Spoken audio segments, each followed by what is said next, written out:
सबको लड़ने पड़े थे अपने अपने युद्ध, चाहे हो संत कबीर या हो गौतम बुद्ध। करना है दुनिया मुट्ठी में तो खुद को सूरज सा चमकाना होगा। इन आती जाती सांसों में उत्साह का प्रवाह लाना होगा और परिस्थितियां अनुकूल हों या ना हो, दृष्टिकोण को मजबूत बनाना होगा। इस मजबूत दृष्टिकोण के साथ प्रारंभ करते हैं आज की इस प्रतियोगिता का। और प्रथम मुख्य अतिथि के रूप में मैं आवाज दे रहा हूं वर्तमान गुना जैन समाज अध्यक्ष श्री संजय जी चौधरी कामनी। शीघ्रता से मैं द्वितीय अतिथि को आवाज दे रहा हूं आपके बीच श्रीमान जैन समाज के वर्तमान मंत्री श्री अनिल जी अंकल जी। तृतीय अतिथि के रूप में मैं यहाँ आवाज दे रहा हूँ जैन समाज उपाध्यक्ष श्री राजीव जी रस्सी, राजू भैया। तो अगले अतिथि के रूप में मैं आवाज दे रहा हूँ जैन समाज कोषाध्यक्ष श्री संजय जी चौधरी, सोना ट्रेडर्स। मंच पर आए और आपकी करतल ध्वनि के बीच मंच पर अपना स्थान ग्रहण करें। अगले अतिथि के रूप में आवाज दे रहा हूं बिना विलंब किए श्री अजय जी चौधरी, सह सचिव गुना जैन समाज करते हैं। अगले अतिथि के रूप में आवाज दे रहा हूं जैन समाज प्रचार मंत्री श्री अजय परवाह जी, आगे मंच पर आए और अपना स्थान ग्रहण करें। और आज के अंतिम अतिथि के रूप में आवाज दे रहा हूं जैन समाज प्रबंधकारिणी समिति ऑडिटर श्री श्रेयांश जैन। मैं आवाज दे रहा हूं प्रबंधकारिणी समिति सदस्य हमारे एक और अतिथि श्री त्रिलोक भैया, त्रिलोक जिनको हम लोग कक्का के नाम से यहाँ जानते हैं, ग्रहण करें। आइए बिना विलंब किए चित्र अनावरण के लिए मैं सभी अतिथियों से निवेदन करूंगा कि मंच पर विराजित आप हैं और आचार्य श्री के चित्र के समक्ष चित्र अनावरण कर आज के कार्यक्रम को गति प्रदान करें। गुरुवर श्री विद्यासागर जी महामुनि राज की, मुनि पुंगव श्री सुधासागर जी महामुनि राज की, मुनि श्री अक्षय सागर जी महामुनि राज की। निर्णायक मंडल को मैं यहां आमंत्रित करता हूं क्योंकि इतिहास जानता है कि जब जब निर्णय की आवश्यकता हुई है हमेशा विक्रमादित्य की उस पदवी की आवश्यकता हुई है जिस पर हमारा निर्णायक मंडल विराजमान हो सके। और आज के प्रथम निर्णायक के रूप में श्रीमान विनय वकील साहब जी करतल ध्वनि से सम्मान करते हुए हम उन्हें मंच तक लाएंगे। हमारे प्रथम निर्णायक के रूप में श्रीमान विनय जी वकील साहब। यदि मेरी द्वितीय निर्णायक के रूप में मैं आवाज दे रहा हूं विक्रमादित्य की उस दूसरी पदवी पर श्रीमान विकास जैन, विकास भैया। तृतीय निर्णायक के रूप में बिना विलंब की उस विक्रमादित्य की पदवी पर मैं आवाज दे रहा हूं भैया अभिजीत गोयल जी हमारे बीच उपस्थित हैं। तृतीय निर्णायक के रूप में करतल ध्वनि से उनका सम्मान करते हैं, आए और अपना स्थान ग्रहण करें। हमारे बीच है चतुर्थ निर्णायक और चतुर्थ निर्णायक का मैं नाम तब पुकारूंगा जब आप लोग कहेंगे कि आगे से लेके पीछे तक सभी की तालियां उनके नाम पर गुंजायमान होनी चाहिए।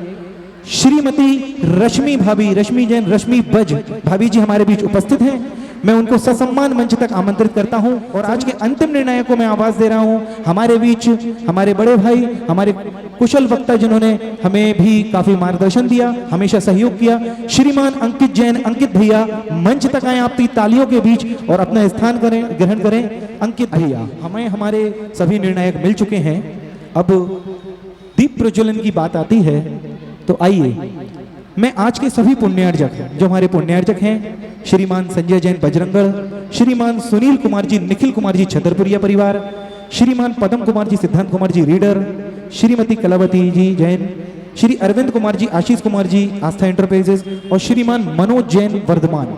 यदि ये उपस्थित हों तो आगे आए हमारे पुण्यार्जक गण और आचार्य श्री के चित्र के समक्ष दीप प्रज्वलन करने का सौभाग्य प्राप्त करें। साथ में मैं आवाज दे रहा हूं हमारे पांचों निर्णायक को, निर्णायक मंडल भी आए और आचार्य श्री के चित्र के समक्ष दीप प्रज्वलन करने का महासौभाग्य प्राप्त करें। दीप से दीप जलाते चलो, दीप से दीप जलाते चलो, ज्ञान की गंगा बहाते चलो। अब इसके बाद कार्यक्रम को गति प्रदान करने के लिए हमें आवश्यकता है, हर कार्यक्रम को आवश्यकता होती है एक मंगलाचरण की। और मंगलाचरण के लिए मैं आप लोगों के बीच आवाज दूंगा, एक ऐसी आवाज को, एक ऐसी ध्वनि को जिसने राष्ट्रीय स्तर पर हमारे गुना का प्रतिनिधित्व भी किया है और अंतरयात्री महापुरुष फिल्म के जरिए आपने उनकी आवाज को बड़े पर्दे पर भी सुना है। हमारी गुना के गौरव ब्रह्मचरणी बहन सलोनी दीदी मंच के निकट आए और अपनी सुमधुर आवाज में आज के कार्यक्रम को गति प्रदान करें, मंगलाचरण करें।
पंच परमेष्टि भगवान आइए, की। कार्यक्रम को गति प्रदान करते हैं और मंगलाचरण के पश्चात यहाँ करते हैं हमारे उपस्थित अतिथियों का सम्मान।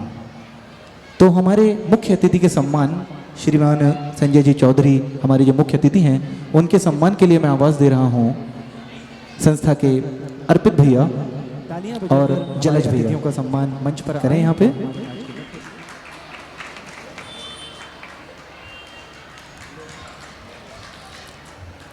द्वितीय अतिथि के सम्मान के लिए मैं बुला रहा हूँ नमन भैया और पवित्र भैया मंच पर आए। साथ में नमन और पवित्र एक और बार हमारे पास फिर से नमन भैया और पवित्र भैया हैं, वो भी आए और अतिथियों के सम्मान में हमारा सहयोग करें। शीघ्रता से आए, जोरदार तालियों से हमारे अतिथियों का स्वागत करते हैं जो आज हमारे बीच मंच पर उपस्थित हैं। आइए, सम्मान की इस बेला को पूर्णता की ओर पहुंचाते हुए हम लोग आज की प्रतियोगिता का प्रारंभ करते हैं। प्रतियोगिता प्रारंभ करने के पूर्व मैं आपको छोटी छोटी कुछ नियम हैं वो यहाँ से आपको बता रहा हूँ, जो कि आपको ज्ञात भी हैं, लेकिन मैं पूर्ण रूप से फिर से आपको बता देता हूँ। प्रतियोगिता में केवल आपको बोलने के लिए 3 मिनट का समय दिया जाएगा। पहली घंटी निर्णायक मंडल द्वारा 2.5 मिनट पर बजा दी जाएगी और अंतिम 30 सेकंड के बाद आपको अपना वक्तव्य पूर्ण करना होगा। यदि 3 मिनट से अधिक आपके वक्तव्य को खत्म करने में लगते हैं तो अतिक्रमण के तहत आपके निर्णायक मंडल द्वारा कुछ अंक काटे भी जा सकते हैं, इसलिए समय सीमा का ध्यान रखें। किसी भी तरह के औपचारिक परिचय में अपना समय ना गंवाएं, सीधा विषय पर आएं और अपने विषय पर अपनी बात रखें। यहाँ पर मेरे द्वारा लकी ड्रॉ सिस्टम से आप लोगों के नाम पुकारे जाएंगे। एक साथ 4 नामों को मैं यहाँ पर पर्ची उठाऊंगा और चारों नाम अग्रिम पंक्ति में अपना स्थान ग्रहण करेंगे।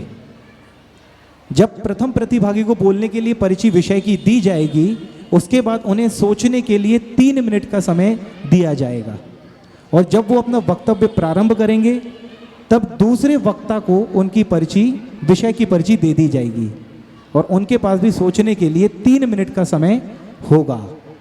यदि कोई वक्ता 3 मिनट से कम समय में अपनी बात पूर्ण कर देते हैं तो ये सरप्लस होगा अगले प्रतिभागी के लिए, उसको 30 सेकंड एक्स्ट्रा दिए जाएंगे, पूरा 3 मिनट का समय सोचने के लिए दिया जाएगा। और अगर कोई वक्ता अतिक्रमण करते हैं, 3.5 मिनट में अपनी बात पूरी करते हैं, तो ये अगले प्रतिभागी के लिए 30 सेकंड एक्स्ट्रा सोचने का समय मिल जाएगा। इन बातों का आप विशेष ध्यान रखें। बाकी अगर कोई नियम मेरे द्वारा छूट गए हों तो निर्णायक मंडल द्वारा बताए जा सकते हैं। मैं निर्णायक मंडल की ओर से सभी प्रतिभागियों से कहना चाहूँगा कि आप जब भी अपना वक्तव्य दें, सबसे पहले अपना नाम और जो आपको हाईक्यू की पर्ची निकली है वो दोनों चीज़ें आप बोले। उसमें जो उसमें समय लगेगा वो आपके 3 मिनट में काउंट नहीं किया जाएगा।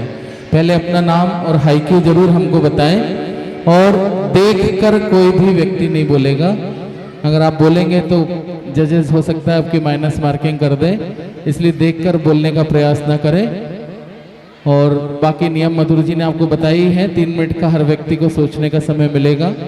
और फिर मैं कहना चाहूँगा आप लोगों की एक मतलब सलाह है निर्णायक मंडल की तरफ से, विषय जो आपको दिया जाएगा उस पर ज़्यादा ध्यान दें। विषय वस्तु के अधिक नंबर हैं, ये एक टिप है हम लोगों के निर्णायक मंडल की तरफ से। हमारे पास 4 तरह के अंक हैं। विषय वस्तु पे हैं, भाषा शैली पे हैं, अभिव्यक्ति पे हैं और श्रोताओं पर प्रभाव के हैं। 4 सब्जेक्ट हैं, लेकिन विषय वस्तु के सबसे अधिक अंक हैं। विषय वस्तु के जो अंक हैं वो 10 में से आपको दिए जाएंगे। बाकी भाषा शैली, अभिव्यक्ति और श्रोताओं पर प्रभाव, तीनों के 5-5 अंक निर्धारित हैं। इस तरह एक जज के द्वारा 25 अंक आपको 25 में से अंक दिए जाएंगे। इस बात का आप ध्यान रखें। भाषा विषय वस्तु के सबसे अधिक अंक हैं, सभी चीज़ों का ध्यान रखें। और पर्ची जो उठेगी उसका जो नंबर आपको डला हुआ है, सीरियल नंबर, वो भी आपको बोलना है, अपना नाम भी बोलना है और हाईक्यू जो आपको मिला है वो भी आपको बोलना है। इसमें जो आपको समय लगेगा वो आपके 3 मिनट में काउंट नहीं किया जाएगा। कृपया जो भी टाइमर है, टाइम कीपर है, ध्यान दें, इसको उस समय में काउंट ना करें। आगे आप प्रारंभ करें। प्रथम प्रतिभागी के रूप में हमारे बीच हैं कुमारी चंचल जैन खिमलासा। बहन को हम उनका विषय दे चुके हैं, वो अपने विषय पर विचार करेंगी। तब तक आइए हम सम्मान करते हैं जो 2 दिनों से हमारे बीच लगातार अपनी कसौटी पर आप लोगों को परख रहे हैं। विक्रमादित्य की पदवी पर विराजमान हमारे प्रथम निर्णायक श्रीमान विनय वकील साहब का मैं आग्रह करता हूं, गुना जैन समाज अध्यक्ष हमारे प्रथम निर्णायक जो हैं आप आए और इनका सम्मान करें। हमारे चौधरी वर्तमान अध्यक्ष, करतल ध्वनि से हम सम्मान करते हैं आज के प्रथम निर्णायक का।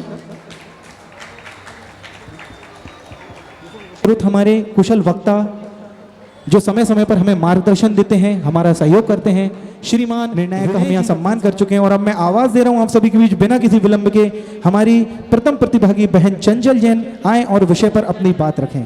मेरा नाम चंचल जैन, मैं खिमलासा से हूँ। मेरा हाईको है 17 नंबर का।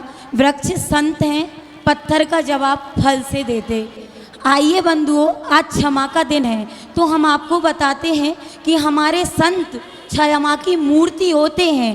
वो जैसे कि हमारा वृक्ष, यदि आप वृक्ष पर पत्थर मारेंगे तो वो आपको फल देगा, ना कि आपको पत्थर ही देगा। इसी प्रकार तो हमारे संत होते हैं। हमारे समाज में और अन्य समाज में हमारे संतों से ना जाने कैसे कैसे अनगल बातें बोली जाती हैं, लेकिन बंधुओं वो उनको क्या जवाब देते हैं पलट के? नहीं, क्योंकि वो पत्थर का जवाब फल से नहीं देते। हमारे धर्म में यशोधर मुनि, जिन पर राजा श्रेणिक ने सांप को लपेटा था, और सांप को लपेटने के बाद जब रानी चेलना ने उस सांप को हटाया था तो हमारे मुनिराज ने राजा श्रेणिक को कुछ खराब नहीं बोला था, बस वृद्धि रस्तु का आशीर्वाद दिया था।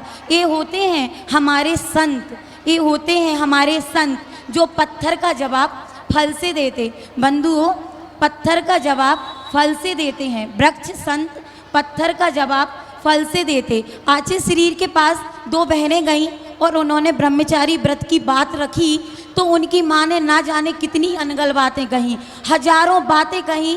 ना जाने इतना कहा कि यदि आप होते तो आप तो अपने आपे से बाहर हो जाते। लेकिन बंधुओं, जब उन बहनों ने बोला, उनने अपनी मम्मी के मुँह को भी पकड़ा कि माँ आप इस प्रकार से बात ना करें, ये पंचम युग के साक्षात भगवान हैं। तो आचे श्री ने बोला कि जब वो बहनों की मम्मी वो चली गई तो आचे श्री ने बोला कि आचे श्री से एक भैया ने बोला कि आचे श्री, आपके सामने इन बहनों की माँ ने इतनी अनगल बातें कहीं, लेकिन आपने उनसे कुछ क्यों नहीं बोला? आचे श्री ने बोला, यदि 2 बहनों का भविष्य हमारे सामने सुधरता है और वो संयम के मार्ग पर जाती हैं तो हम 100 नहीं, हम 400 बातें सुनने तैयार हैं। बंधुओं, हमारे संत एक वृक्ष की तरह होते हैं। जैसे वृक्ष फलों से लदा होता है, ऐसे ही हमारे संत पूरे फलों से, विनम्रता से, संयम से, क्षमा से, हर तरीके से लदे होते हैं। बंधुओं, वो कभी पत्थर का जवाब फल से नहीं देते। हमारे समाज में संथारा पर रोक लगी थी, लोगों ने ना जाने क्या क्या किया था, लेकिन संत क्षमा की मूर्ति होते हैं, संत विनम्रता की मूर्ति होते हैं, संत संयम की मूर्ति होते हैं, संत परोपकार की मूर्ति होते हैं। बंधुओं, ये वृक्ष के समान ही होते हैं। आप इनके पास जाएं, हम महाराज जी माता जी के पास जाके इन महाराज जी की उन महाराज जी से, इन आरिका की उन आरिका से, ना जाने उनके संयम को, मार्ग को कितना भटकाते हैं, लेकिन वो तो क्षमा की मूर्ति होते हैं।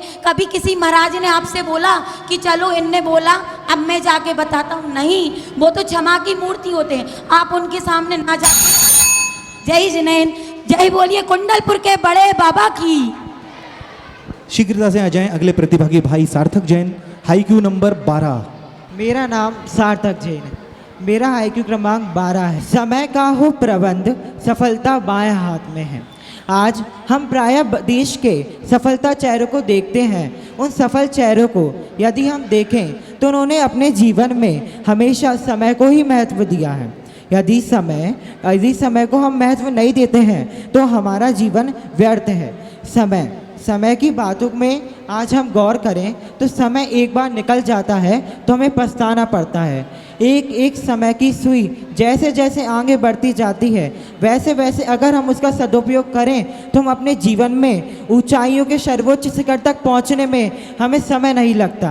परंतु आज युवा पीढ़ी अपने समय को इतना दुरुपयोग करती है और अपने लक्ष्य का ठिकाना नहीं। परंतु आज मैं इस बात को बताऊं कि समय एक बहुत अमूल्य चीज़ है। यदि हमारे हाथ में रेत है और रेत जैसे जैसे धीरे गिरते जा रही है, वैसे वैसे हमारा समय भी निकलता जा रहा है। क्योंकि आज लोग अपने समय को महत्व नहीं देते। समय को महत्व देना लोगों की आदत में नहीं। यदि आज कोई भी व्यक्ति है वह अपने बड़े लक्ष्य के प्रति जाना चाहे तो उसको समय को ही पहला महत्व देना चाहिए, क्योंकि हमेशा समय सफलता की प्रथम सीढ़ी रहा है। और आज हम देखें तो देश के उन बड़े बड़े चेहरों से आज अब्दुल कलाम की जब मृत्यु हुई तो उनका एक लेटर मिला। तब उनका ड्रॉज खोला गया तो उसमें से 5 कोट थे, सभी नीले रंग के थे। क्योंकि उन्होंने कहा था कि अगर मैं अपना समय कपड़ों को देखने में बिता देता तो मैं आज महान वैज्ञानिक नहीं बनता। और आज का विषय ऐसा है कि समय रेत की तरह फिसलता जा रहा है। अगर समय ने जिसको अपने हाथ में पकड़ लिया तो वह उसको फिर छोड़ता नहीं है। यदि हम समय का सदुपयोग करें तो हम सफलता के उन्नत शिखर पर पहुंच सकते हैं, परंतु आज हम समय का सिर्फ दुरुपयोग करते हैं। व्यर्थ की गपशप में गवा दिया, यहाँ गवा दिया, वहाँ गवा दिया, परंतु जब समय निकल जाता है तो सिर्फ पछताने के अलावा और कोई ऑप्शन नहीं रहता। आज समय का प्रबंध हम अच्छे से करें। जब आचार्य श्री विद्यासागर जी मुनि श्री ज्ञान सागर जी के पास साधनारत थे तब उनकी समय सारणी इतनी व्यवस्थित थी कि आचार्य ज्ञान सागर जी को ऐसे अनमोल शिष्य, आज ज्ञान सागर जी का कहना था कि विद्याधर यदि अपने समय का प्रबंध समय से नहीं करते तो आज वे इतने महान संत नहीं होते। आज इतने महान संत को देखने के पीछे से वे एक मूल्य कारण है तो उनका समय है। समय से उनका विद्या अध्ययन करना, समय से उनका प्रवचन करना। आज आचार्य श्री विद्यासागर जी महाराज जी भी अपने शिष्य को यही बात बताते हैं कि समय बड़ा मूल्यवान है। आज आचार्य श्री के संग के प्रत्येक साधु अपने समय का सदुपयोग करते हैं। आज हम पूज्य मुनि श्री अक्षय सागर जी को लें, मुनि राज की 6:15 पे गुरु भक्ति हो जाती है, आदि समय हो जाते हैं। देखिए आज हम समय हमारे जीवन में बहुत उपयुक्त है। आज समय को हमने नहीं पकड़ा तो हमारा जीवन ऐसे ही निकल जाएगा। जय जैन। मेरा नाम है सुरभि जैन, बीना से आई हूँ। मेरा हाइकू नंबर है 15। माँ की गोद संस्कारों की निधि ने जीना सिखाया। माँ एक ऐसा शब्द है जिसको सुनते ही आपको सिर्फ जीने की हिम्मत मिलती है। अगर आप देखें माँ के ऊपर, माँ जब अपने बच्चे को गर्भ में धारण करती है तो वो सिर्फ और सिर्फ उस गर्भावस्था के संस्कार देने की कोशिश करती है। वो रोज़ मंदिर जाती है, सुबह वह विधान रचाती है। क्योंकि उसको गर्भावस्था के संस्कार मिल सकें। लेकिन जब उसका पुत्र पैदा होता है या उसकी पुत्री पैदा होती है तो अस्पताल में भी वो ये कोशिश करती है कि उसके पुत्र को एक बार नमोकार मंत्र सुनाया जाए। क्योंकि उसके अंदर वो संस्कार शुरू से ही पैदा हो, उसको सुनते ही सुनते उसके संस्कार आए। उसके बाद जब वो थोड़ा थोड़ा बड़ा होता है तब उसकी माँ उसको संस्कार देती है कि तुमको रोज़ मंदिर जाना है, तुमको पूजन करना है। अगर कोई उसको गुरु मिलता है तो वो बताती है ये हमारे सच्चे देवशास्त्र गुरु हैं, इनको आपको आहार देना है, इनकी चर्याओं में आपका अपना साथ देना है। और उस माँ के संस्कारों पर हम बहुत कई तरह की बातें बनाने लगते हैं। जैसे कि अगर बच्चा थोड़ा भी भटका तो सीधी उंगली उठाई जाती है उस माँ पर कि उसने संस्कार नहीं दिए। पर वो ये नहीं सोचते कि वो माँ उसको जी जान से उसको संस्कारित करने की कोशिश कर रही होती है। उस माँ ने उसको जीना सिखाया अपने संस्कारों से। वो संस्कार देती है, उसमें आत्मविश्वास जगाती है इस दुनिया से लड़ने का, इस दुनिया में रहने का। उसको सिखाती है कि कैसे तुम अपनी दुनिया में, कैसे तुम अपने भविष्य में आगे बढ़ सकते हो, कैसे तुम ऊंचाइयों को छू सकते हो। लेकिन उस माँ की कोई कभी कद्र नहीं करता। वो संस्कार देती है अपने बच्चे को अपने भविष्य में बड़ा बनने का, लेकिन वो ही बच्चे उसको जब धोखा देते हैं तो उस माँ पर उंगली उठती है कि उसने संस्कार नहीं दिए। परंतु लोग ये नहीं बोलते कि वो माँ है जिसने उसको 9 माह के लिए गर्भ में भी धारण करते वक्त संस्कार नहीं भूले कि हमें उसको गर्भावस्था के भी संस्कार देने हैं। आजकल महाराज जी हमारे कई प्रोग्राम्स बनाते हैं जिसमें गर्भावस्था की औरतें आती हैं, उनको वो संस्कार देते हैं, उनकी इच्छाएं जो भी होती हैं वो सब महाराज जी बोलते हैं कि सब समझ जाएंगे। लेकिन ये संस्कार हम वैल्यू तब समझ पाते हैं जब बच्चे बड़े हो जाते हैं। अगर बच्चे बड़े होते हैं तो माँ ही उसके संस्कारों की पूरी जड़ हो जाती है कि उसने अगर गलत कदम उठाया तो वो गलत संस्कार थे। माँ के संस्कारों के बारे में कल्पना भी नहीं कर सकते, वो हमारे लिए कितना कुछ करती है। अगर सही समय में जीना सिर्फ हमारी माँ सिखाती है। जय जिनेन्द्र। आचार्य गुरुवे विद्यासागर जी महाराज की जय। अपना मेरा हाईक्यू नाम अनुष्का नंबर नाम जैन है बताएं। और मेरा हाईक्यू है घर में सब साथ है पर है वे मोबाइल में। नंबर बताएं, हाईक्यू नंबर। हाईक्यू नंबर 10 है। ठीक। क्या खूब कहा है कि घर में सब साथ हैं पर है वे मोबाइल में।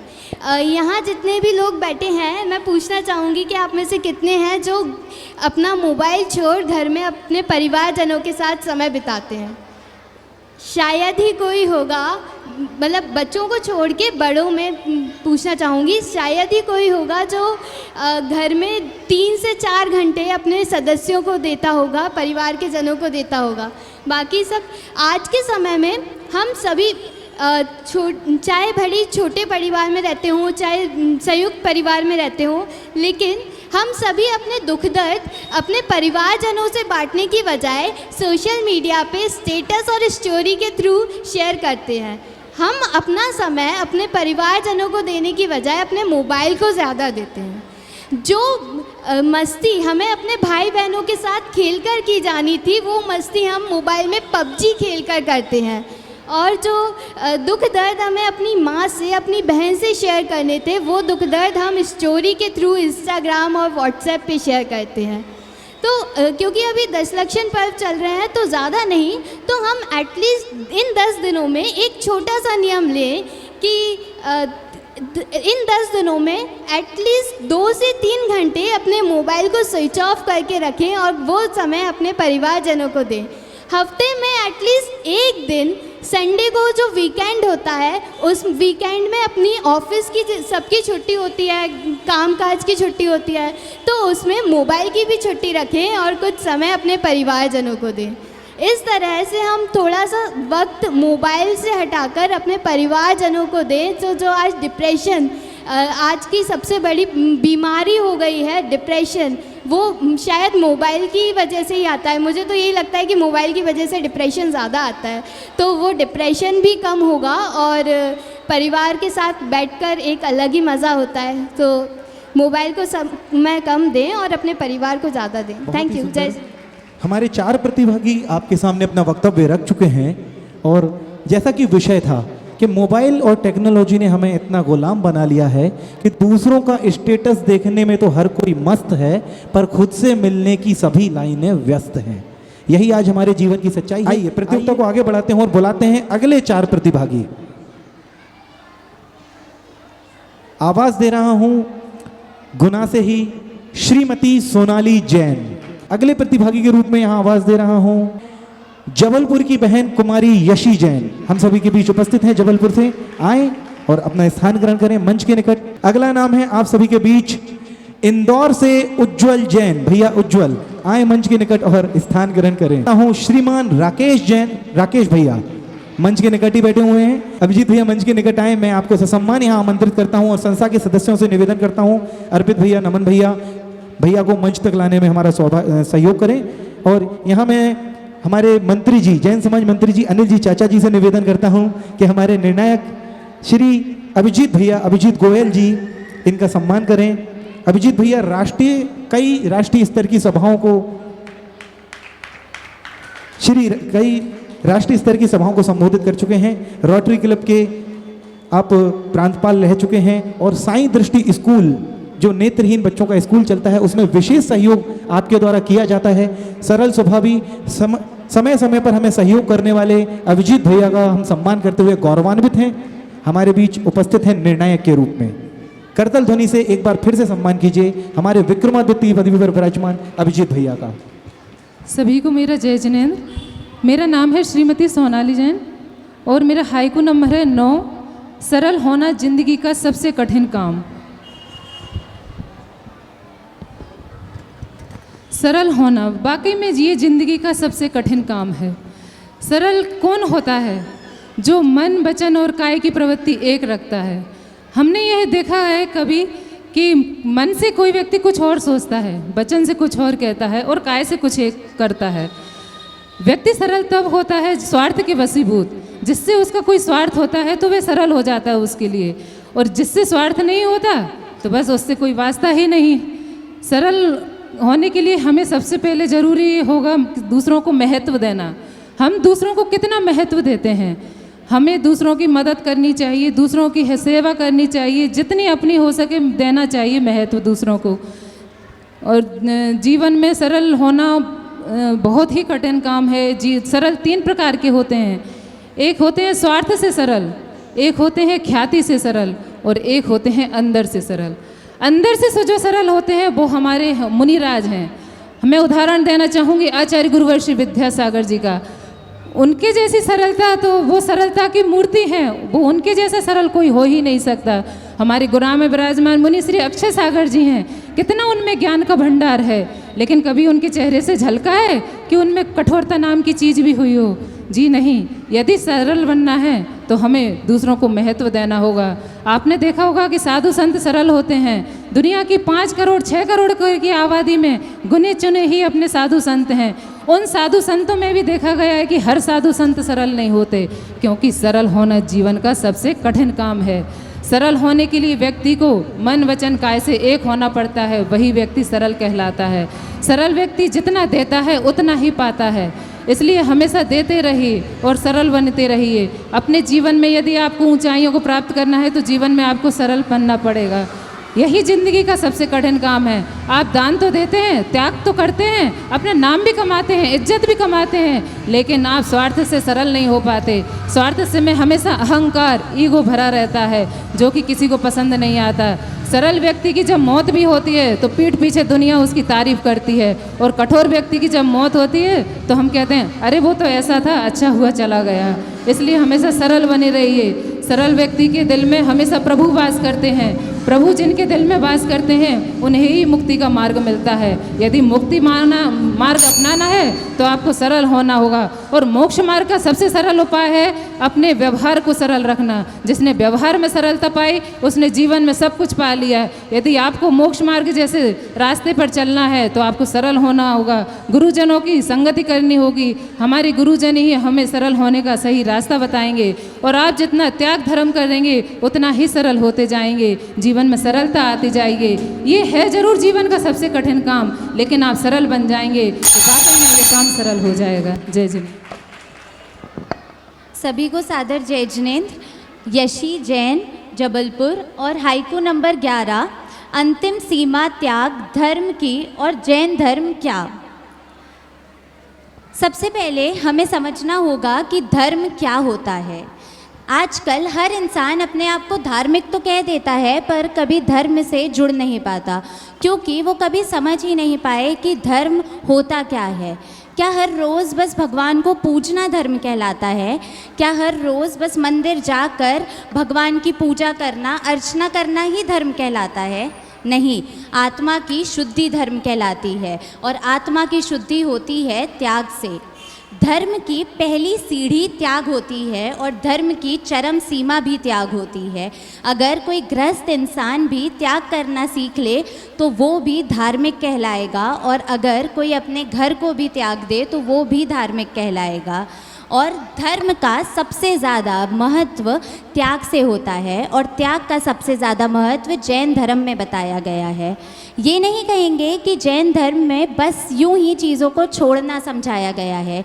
अगर जैन धर्म में नियम और त्याग की परिभाषा है तो वो भी एक वजह के साथ है, वो भी एक साइंटिफिक वजह के साथ है। हर एक नियम का, हर एक त्याग की साइंटिफिक वजह है जो आज पूरे विश्व में प्रूव भी करी गई है। हमें कहा जाता है कि रात्रि भोजन नहीं करना चाहिए, ये भी तो एक त्याग है ना। रात्रि भोजन त्याग क्यों करना चाहिए? क्योंकि उससे हमारा डाइजेशन सिस्टम अच्छा होता है। हमें अंधाधुन भक्ति करना नहीं सिखाया है। हमारी हर एक भक्ति के पीछे, हमारे हर एक नियम के पीछे, हमारे हर एक त्याग के पीछे एक वजह होती है जो हमारे धर्म को और हमें महान बनाती है। त्याग मुनिवरों ने भी किया है और त्याग गृहस्थ अवस्था के लोगों ने भी किया है, पर दोनों के त्याग में सिर्फ एक अंतर आ जाता है, वो है मोह का त्याग। गृहस्थ जीवन के लोग कभी मोह को नहीं त्याग पाए और मुनिवर ने मोह को त्याग कर संसार को छोड़ दिया है, तभी तो वो आज मुनिवर हैं और हम अपने घर में बैठे हैं। तो हम जैन धर्म की और त्याग की पहली सीढ़ी में हैं और वो जैन धर्म की और त्याग की चरम सीमा पर हैं। त्याग और धर्म को हम और भी मायनों से देख सकते हैं, जैसे कि हमें सिखाया जाता है कि आलू प्याज का त्याग करना है, फास्ट फूड का त्याग करना है। हम आज उस चीज़ पे ज़रूर सवाल उठा रहे हैं, लेकिन कुछ समय बाद पूरी दुनिया भी उस चीज़ को बताएगी और उस चीज़ को अप्रूव किया जाएगा। अंत में मैं बस त्याग के लिए यही कहना चाहूँगी कि जिसने संसार को त्यागा है वही महान कहलाया है, जिसने गृहस्थी को त्यागा है वो भी महान कहलाया है, जिसने सिर्फ एक नियम लेकर अपने अंतर मन में आत्मा को जाना है वो भी महान कहलाया है, और जिसने कुछ नहीं त्यागा है लेकिन त्याग का महत्व समझा है वो भी महान कहलाया है। धन्यवाद। मेरा नाम उज्जवल जैन है। मेरा हाइकू क्रमांक 18 है। हित को नहीं प्रिय को देखा अब भोग रहा हूँ। वर्तमान परिप्रेक्ष्य में क्या होता जा रहा है, जो आधुनिकता की चकाचौंध में हम लोग इतने डूबते जा रहे हैं कि जो हमें हित होता है हम उसको भूलते जा रहे हैं। हित का अर्थात होता है शारीरिक सुख और प्रिय का हित का अर्थात होता है आत्मीय सुख और प्रिय का अर्थात होता है शारीरिक सुख। हम शारीरिक सुख के लिए इतने घूमते जा रहे हैं कि हमारी आत्मीयता को भूलते जा रहे हैं। उदाहरण के सामने प्रस्तुत करना चाहूँगा, एक बालक जिसकी आंखें कमज़ोर होती हैं, उसके परिवार वाले उसके हित के लिए बोलते हैं बेटा मोबाइल कम चला, मोबाइल टीवी कम देख, तेरी आंखों के लिए चश्मा लग जाएगा। परंतु उस समय वो अपने प्रिय को देखता है कि नहीं मुझे तो शौक चढ़ रहा है, मेरे लिए अच्छा होगा, और परिणाम यह भुगतता है कि अंत होते होते उसका आंखों की रोशनी तक चली जाती है। तो हम शारीरिक सुख के लिए अपने हित को भूल जाते हैं। जिस प्रकार चोर चोरी करता है तो प्रारंभ में तो उसको उसकी चोरी के माल से मजा ही मजा लिखता है, लेकिन चोरी के परिणाम जब वो पकड़ा जाता है, जब उसको फांसी की सजा होती है, तब उसको समझ आता है कि मैंने हित को छोड़ा और प्रिय को अपनाया तो आज भोग रहा हूँ। और होता भी यही है। आज रिश्तों की दौड़ देखें चाहे धर्म की दौड़ देखें, हम आपको बोलेंगे धार्मिक क्रियाओं के लिए जाओ तो नहीं हमें बिस्तर पसंद होगा, हम बोलेंगे रिश्तेदारी में जाओ तो आप लोगों को सोना पसंद होगा। तो हमने अपने हित के लिए अपने प्रिय के लिए अपने हित का त्याग कर दिया। मैं आप सभी को बताना चाहूँगा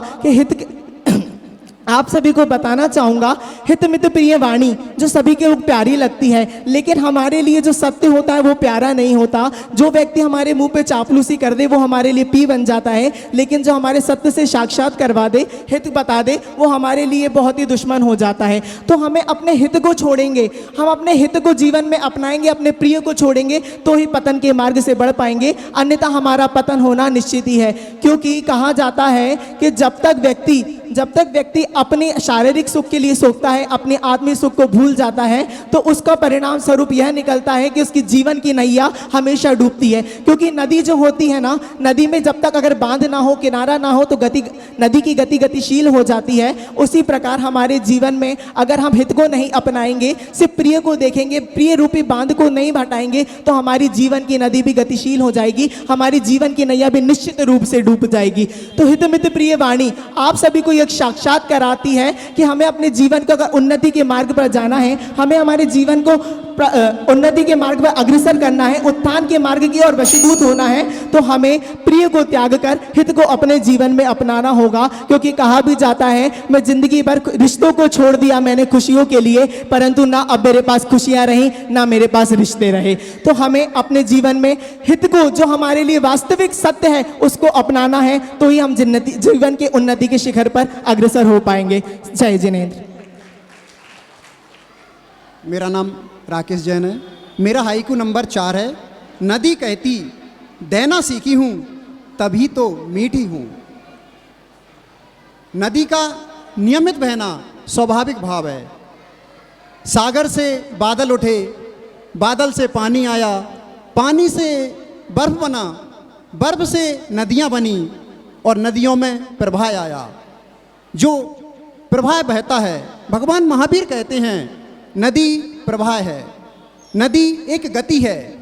हरमनड्यूस की एक प्रसिद्ध रचना है, उसमें एक वासुदेव पात्र है। वासुदेव जब सिद्धार्थ से पूछते हैं कि नदी क्या है, तो वो कहते हैं कि नदी से जीवन सीखो। नदी में जीवन है, नदी में प्रवाह है। जब नदी बहती है, नदी कल्याणकारी होती है। नदी किसी से लेती नहीं, वो आपके द्वार पर आकर आपकी प्यास बुझाती है, तभी तो नदी मीठी है। और हम देखते हैं कि नदी का उद्गम एक छोटे से रूप से होता है। आज से 60 साल पहले एक छोटा सा स्रोत प्रारंभ हुआ, फिर 1967 में 66 में उसने थोड़ा सा रूप लिया, 67 में आकर उसने एक बड़ा रूप ले लिया। और वो नदी आज भी आप और हमारी प्यास बुझा रही है, तभी तो वो मीठी है। आज उसी मिठास को ग्रहण करने के लिए आप और हम इस सदन में बैठे हैं। वो नदी अनवरत बह रही है। उस नदी की 5 धाराएं आज भी गुना नगर में चातुर्मास कर रही हैं। हम उस मिठास से अभिभूत हो रहे हैं, प्रफुल्लित हो रहे हैं, आह्लादित हो रहे हैं, क्योंकि नदी कहती है, नदी कहती है देना सीखी हूँ। हमारे मुनि कहते हैं देना सीखे हैं। उनके पास असीम वात्सल्य है, असीम प्रेम है, असीम ज्ञान है। हम कितना ग्रहण कर पाते हैं ये हमारे ऊपर है। और हम उस मिठास को महसूस करते हैं, अपने अंतर मन में धारण करते हैं। एक छोटा बच्चा या कोई भी मिठास को व्याख्यात नहीं कर सकता, पर उसके स्वाद को महसूस कर सकता है। जब हम इस धर्म सभा से उठकर घर की ओर जाते हैं तो वो मिठास हमारे अंतर मन में होती है। हमारे गुरुओं की वाणी हो सकता है हम अपने शब्दों में व्याख्या न कर पाएं, परंतु वो मिठास हमारे हृदय को गुदगुदाती है, वो मिठास हमारे मन में उतरती है। तभी नदी कहती है मैं मीठी हूँ, देना सीखी हूँ। तो व्यक्ति को जीवन में नदी की तरह एक प्रभावशील होना है, गतिमान होना है और कल्याणकारी होना है। जो समाज के कल्याण की रहेगा, कल्याणकारी रहेगा, वो अवश्य मीठा हो जाएगा। जय जनेन्द्र। आइए अगले 4 प्रतिभागियों का नाम मैं यहाँ से पुकार रहा हूँ। प्रथम प्रतिभागी के रूप में प्रतिभागी हमारे बीच हैं मुंगावली से कुमारी सिमी जैन, बहन सिमी जैन हमारे बीच उपस्थित हैं। अगली प्रतिभागी हमारे बीच आ रहे हैं गुना से श्रीमती सेवी जैन। अगली प्रतिभागी हमारे बीच श्रीमती राखी जैन गुना। और चौथे प्रतिभागी के रूप में मैं आवाज दे रहा हूं, बुलाते हैं हमारे बीच भाई अंकुर जैन आरोन से। तो ये 4 प्रतिभागी हमारे बीच हैं। और प्रथम प्रतिभागी जो हमारे बीच सिमी जैन बहन आई थी, उनको विषय का दे दीजिए।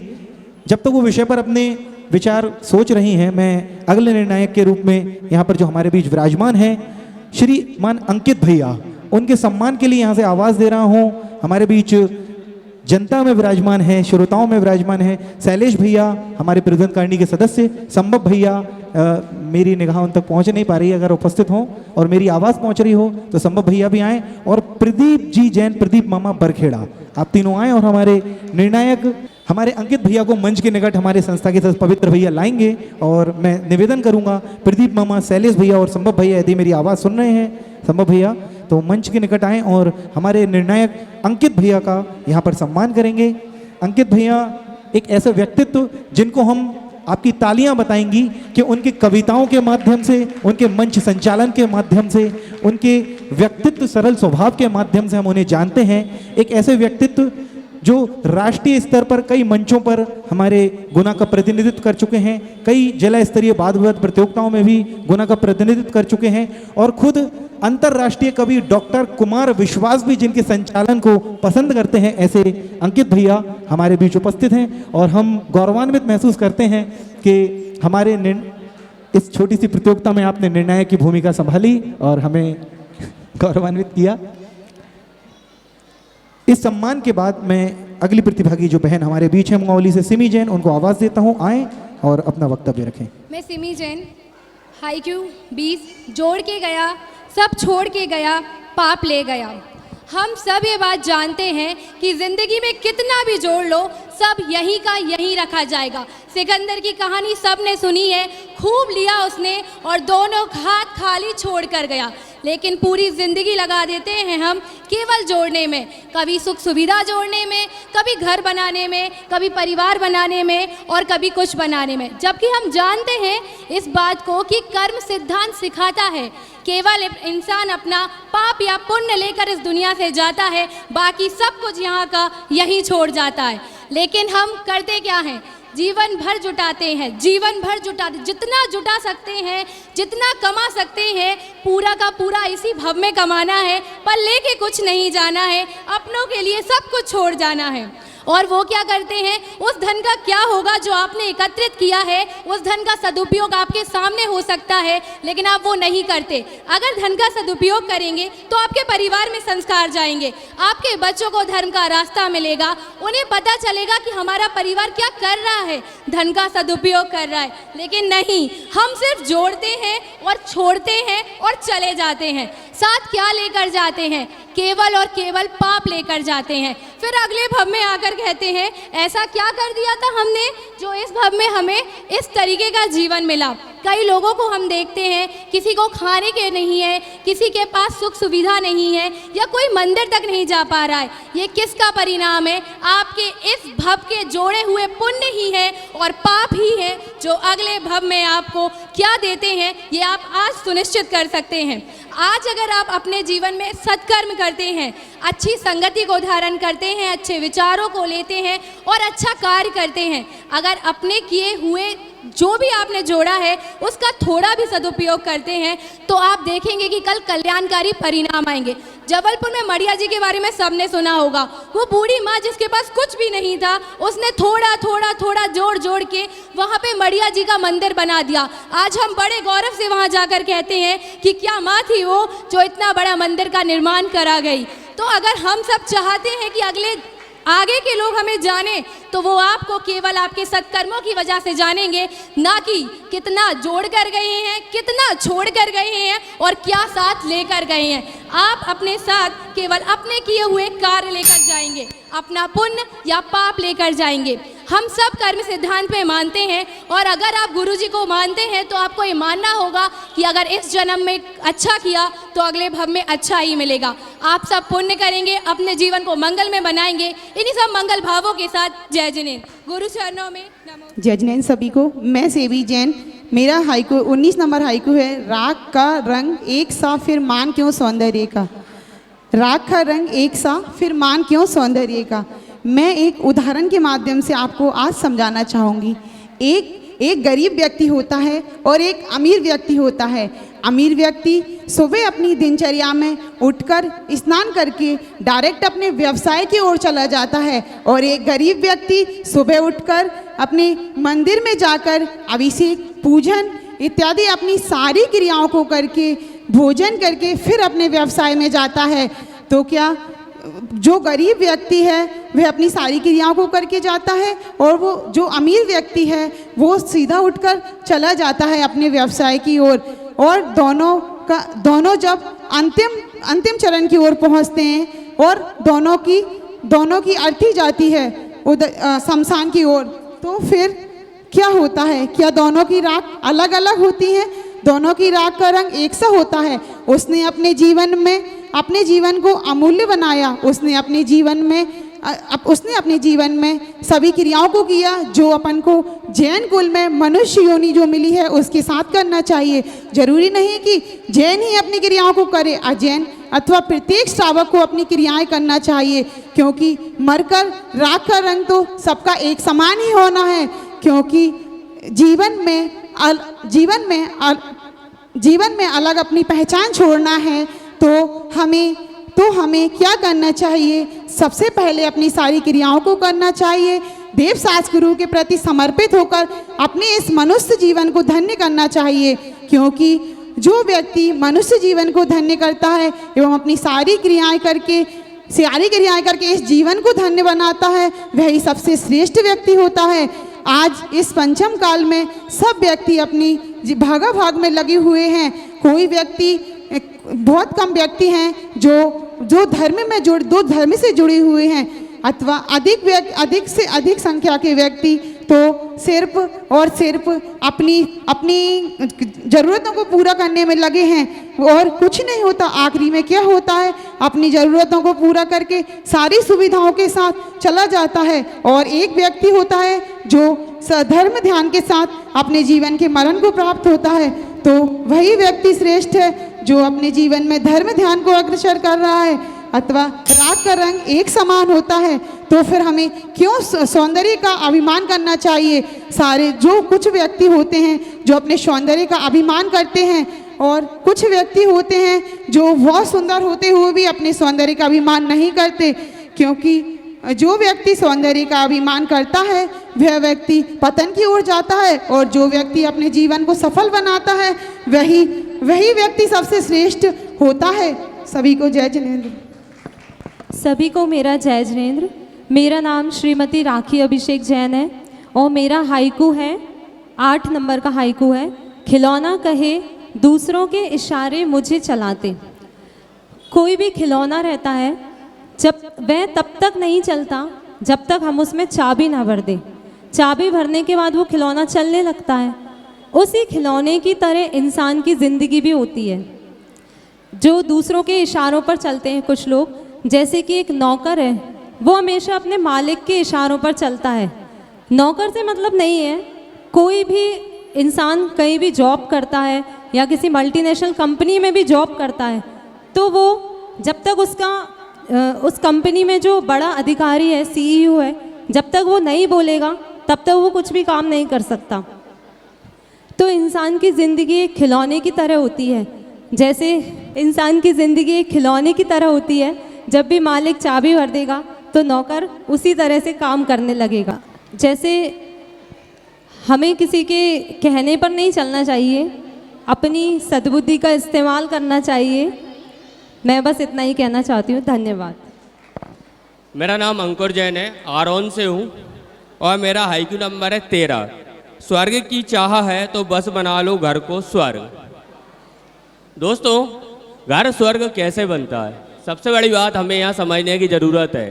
कहते हैं कि हर घर स्वर्ग बनना चाहिए, लेकिन सबसे बड़ी बात यह है कि इस घर को, हर एक घर को हम स्वर्ग बना सकते हैं। और घर स्वर्ग बनता ऐसे है जब घर के 4 लोग अपनी अपनी जिम्मेदारी समझकर अपनी अपनी रिस्पॉन्सिबिलिटी को पूरा करते हैं, तब हर एक घर स्वर्ग बनता है, ना कि किसी एक पर डिपेंडेंट होकर। आजकल हर एक घर की कहानी ऐसी है कि हम एक पर डिपेंड हो जाते हैं और कहते हैं अरे ये काम तो उसका था, इसको करना था, इसने क्यों नहीं किया, मेरा थोड़ी ना था, मुझे थोड़ी ना करना था। लेकिन सबसे बड़ी बात यह है कि हर एक को अपना काम समझना पड़ेगा, हर एक को अपना काम करना पड़ेगा।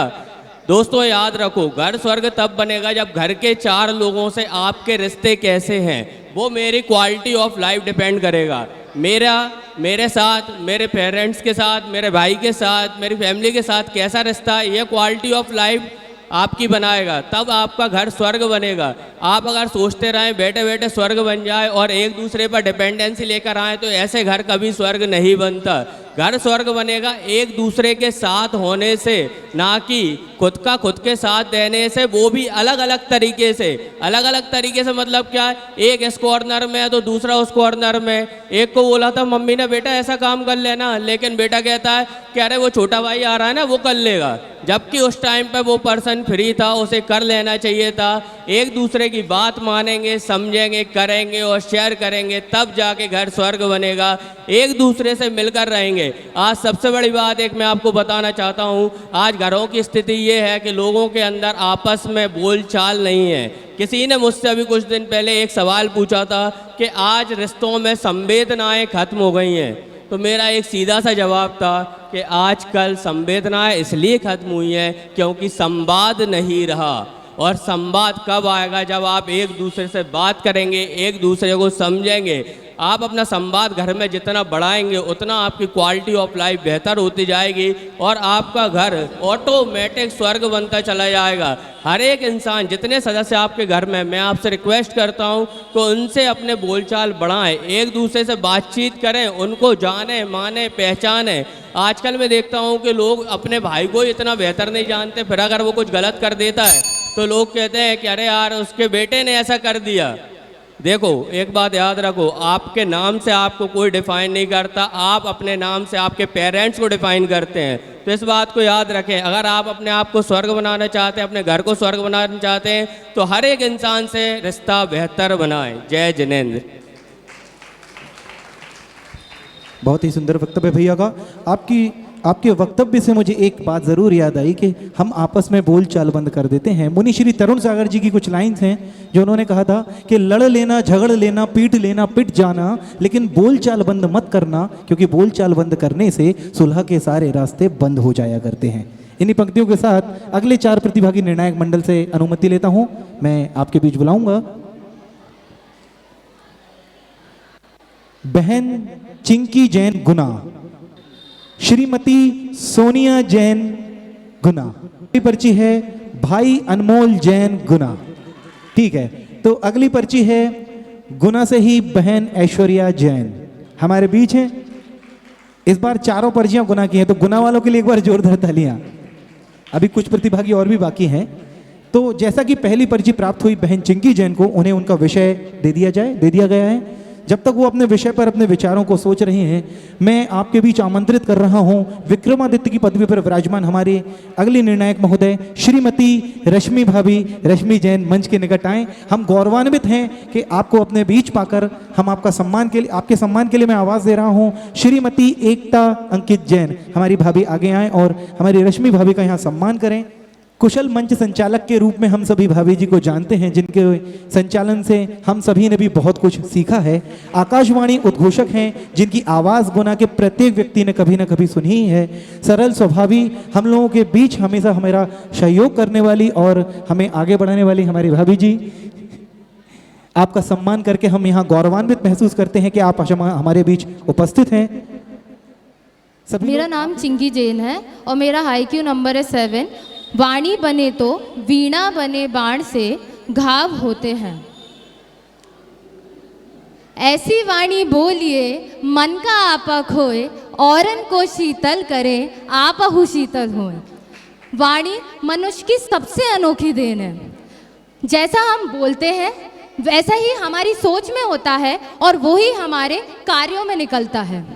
और ये एक ऐसी मनुष्य की देन है जो हमें एक साधारण व्यक्ति से महान व्यक्ति की ओर अग्रसर करती है। मैंने ऐसे कितने लोगों को देखा है जिनके पास धन नहीं है, संपत्ति नहीं है, पर उनके पास वाणी है और वो वाणी से अपनी समाज, अपने देश का कल्याण कर रहे हैं। हमारे समाज में भी हमने कितने लोगों को देखा होगा जो समाज में खुद आगे अग्रसर होते हैं, सिर्फ इसलिए नहीं कि वे धन से धनवान हैं या फिर उनका आगे कोई रहा हुआ है इसलिए वे आगे बढ़ रहे हैं, लेकिन इसलिए नहीं, उनकी वाणी में वह मधुरता है, सरलता है, वे समझते हैं लोगों को। और ये वाणी एक ऐसी कला है जो हमें किसी भी तरह का, आप कितनी बार देखा होगा हम कितनी समस्याओं में झूल रहे होते हैं, लेकिन कभी कभार हम अपने माँ बाप को भी वो चीज़ नहीं बता पाते, लेकिन हमारे साथ कभी ना कोई हमारा ऐसा परिवार संबंधजन या हमारा कोई पड़ोसी या मित्रजन होता है जो शायद हमें उसकी वाणी से हमें इतना ज़्यादा प्रोत्साहन होता है कि हम कहीं ना कहीं अपनी मन की बात बताए जाते हैं।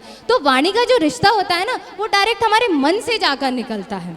आपने देखा होगा कि ऐसे यहाँ पर हमारे यहाँ जितने निर्णायक गण भी देखे हैं, आपने देखा कभी इनकी वाणी से कैसे मधुरता झलकती है।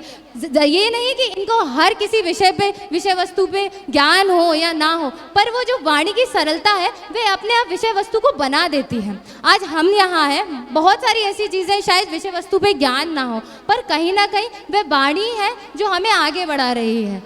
अंत में मैं कहना चाहूँगी कि जब तक मनुज का सुख भाग नहीं शम होगा, जब तक मनुज का सुख भाग नहीं शम होगा, शमित न होगा कोलाहल, संघर्ष नहीं कम होगा, संघर्ष कमी न होगा। धन्यवाद। सभी को जय जिनेंद्र। मेरे को जो हाइकू मिला है वह है, खुशी ना रही गम भी ना रहेंगे, फिर आंसू क्यों। आप सभी और हमारे जीवन में अंतरित होने वाला यह हाइकू है। हमने देखा है कि जब खुशी के दिन आते हैं तो हम हर्ष विभोर हो जाते हैं, और जब दुख के दिन आते हैं तो हमें एक एक पल बहुत लंबा लगने लगता है। ऐसा क्यों होता है कि हम जब हर्ष के दिनों में अपने भगवान को भी भूल जाते हैं, और दुख के दिनों में उनकी इतनी ज़ोर शोर से भक्ति होती है कि हमसे बड़ा भक्त कोई है ही नहीं। लेकिन ऐसा नहीं होना चाहिए। हमें जैन धर्म मिला है। जैन धर्म हमें ये बताता है कि जीवन में साम्य भाव, हर परिस्थिति में समभाव रखना चाहिए। जैसे कि सुख और दुख हमारे जीवन में आते और जाते रहते हैं, इसी तरह से हमें खुशी में बहुत ज़्यादा हर्षित नहीं होना चाहिए, उसे भी समभाव से सहना चाहिए। और साथ ही गम, जिनमें हम इतने आंसू बहाने लगते हैं कि गम की पराकाष्ठा भी कई बार हम लोग पार कर देते हैं। इसलिए कहा गया है कि जब मृत्यु हो जाती है तो उसे हमारे धर्म में मृत्यु महोत्सव के रूप में बताया गया है कि यदि आपके घर में गम भी आता है तो उसे भी एक दुनिया का सनातन सच समझ के स्वीकार करना चाहिए। जिस तरीके से आंसू कई तरह के होते हैं, खुशी में भी आंसू आते हैं और गम में भी आंसू आते हैं, लेकिन मैं यही कहना चाहूँगी कि वो आंसू आज हमारे मन में किसी विकारी भाव को, राग द्वेष भाव को त्याग करके समभाव के आंसू बने।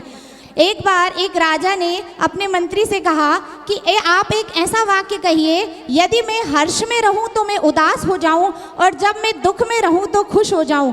तो मंत्री ने एक बहुत ही अच्छी बात कही कि महाराज, ये समय भी बीत जाएगा।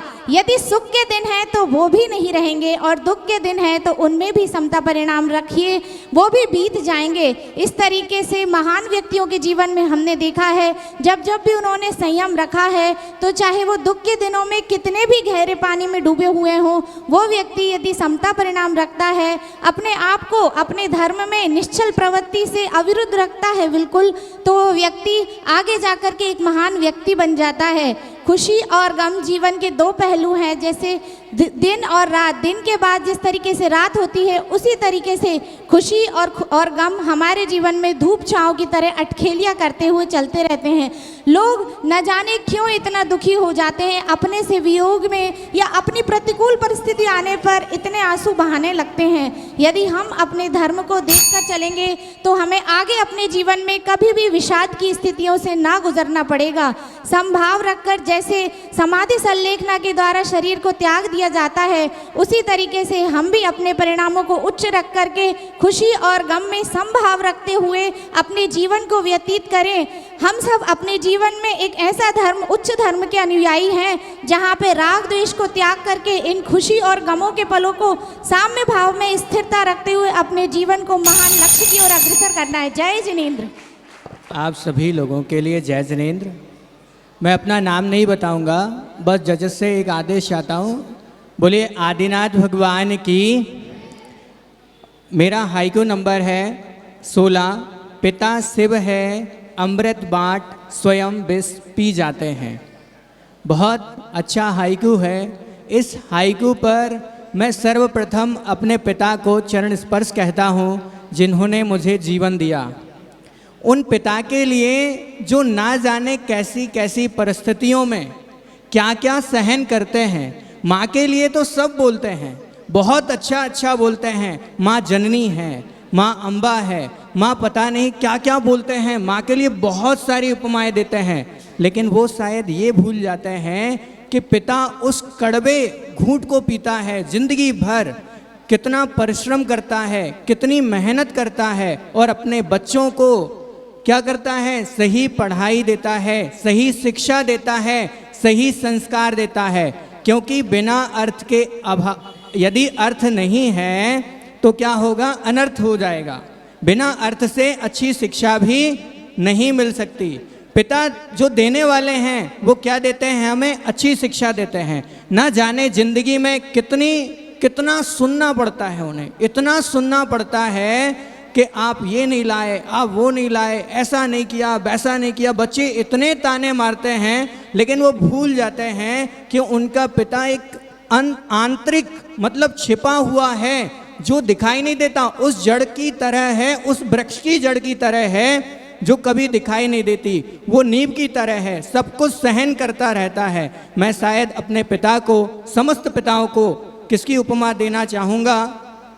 मैं अपने पिता को उस नींव की उपमा देना चाहूँगा जिसके ऊपर क्या खड़ा रहता है? एक भवन खड़ा रहता है, और वो नींव दिखाई नहीं देती किसी को। नींव दिखाई देती है क्या? नहीं दिखाई देती। क्या दिखाई देता है? भवन, सुंदर महल दिखाई देता है। तो हमें क्या करना है? अपने पिता को उनके सुबह सुबह चरण स्पर्श करना है। और ये परम पिता परमात्मा जो ना जाने कितना कितना त्याग करते हैं, क्या क्या करते हैं, हमारे गुरुजी परम पूज्य आचार्य गुरुवर विद्यासागर जी महाराज स्वयं चटाई का त्याग करने के लिए उन्होंने क्या किया? एक बार कोई शिष्य उनके पास में आता है और पूछते हैं कि महाराज श्री मैं चटाई का त्याग करना चाहता हूँ। तो उन्होंने ये नहीं कहा कि तुम चटाई का त्याग करो, पहले उन्होंने स्वयं प्रयास किया। इसके बाद में अपने शिष्य से कहा कि आप एक काम करिएगा, अब मैंने अभ्यास कर लिया है, आप अब चटाई का त्याग कर सकते हैं। ऐसे अपने परम पूज्य आचार्य गुरुवर विद्यासागर जी महाराज जी के चरणों में मैं अपना नमोस्तु करते हुए अपने वक्तव्य को प्रणाम देता हूँ। जय जिनेंद्र। सभा में उपस्थित सभी आदरणीय महाजनों को मेरा सादर जय जिनेंद्र। आज मैं ऐश्वर्या जैन आप सभी के समक्ष एक बड़े ही अमुक विषय, फैशन कहे देखा देखी में तुम जोकर बने। इस दुनिया में प्रत्येक व्यक्ति ऐसे काम कर रहा है जिससे वह हर एक दूसरे से कदम मिलाकर चलना चाहता है। इस अंधाधुंध दौड़ में वह यह चाहता है कि जैसे दुनिया चल रही है वैसे ही हम भी बने। वह चाहता है कि जैसा दूसरे कर रहे हैं, जैसे सिनेमा घर के जो सितारे हैं वो जैसे कपड़े पहन रहे हैं, जैसी वेशभूषा धारण कर रहे हैं, हम भी उन्हीं की तरह बने एवं उन्हीं की तरह अपनी भाषा शैली, अपनी जीवनचर्या का यूज़ करें। पर इसमें हम अपनी नैतिकता और वास्तविकता खोते जा रहे हैं। हमें ज़रूरत है तो ऐसे ही फैशन, जो ये प्रचार प्रसारण है फैशन के द्वारा चल रहा है, उसको थोड़ा कम करने की हमें ज़रूरत है। तो अपना ध्यान नैतिकता की तरह ज़्यादा केंद्रित करने की। आजकल जो मनुष्य है वो हर यह सोच रहा है कि जैसा सामने वाला कर रहा है, शायद वो इतना अच्छा लग रहा है, मैं भी वैसे ही बनूं। वो चाह रहा है कि शायद जैसे सभी लोग असली में हमसे बोलते हैं कि ये सब कपड़े वेशभूषा नहीं पहननी चाहिए, पर वह असली में टीवी पर देखकर ये देखता है कि देखिए ये सितारे जो इतने अच्छे लग रहे हैं, इनने तो वही वेशभूषा पहनी है, तो हम क्यों नहीं पहन सकते। अंत में अतः वह ये भूल गया है कि वास्तविक क्या है, हमारी संस्कृति क्या है और हमें किस तरह की वेशभूषा पहननी चाहिए और किस प्रकार से अपना आचरण सभी के सामने प्रस्तुत करना चाहिए। हम इस देखा देखी में ये भूल गए हैं कि हम जैसे भी स्वयं को दूसरों के सामने प्रस्तुत करते हैं, अर्थात में वही हमारा वास्तविकता बताती है। हमें ज़रूरत यही है कि बस एक दूसरे को इसके उदाहरण में समझाए कि किसी की नैतिकता और वास्तविक भंग ना हो और केवल बड़ों की बात समझें कि हमें कैसी संस्कृति में किस ढंग से रहना चाहिए। अंत में मैं बस इतना ही कहूँगी, फैशन की देखो सब में लगी होड़, फैशन की देखो सब में लगी होड़, बन रहे हो जोकर जल्दी से दो छोड़। हमें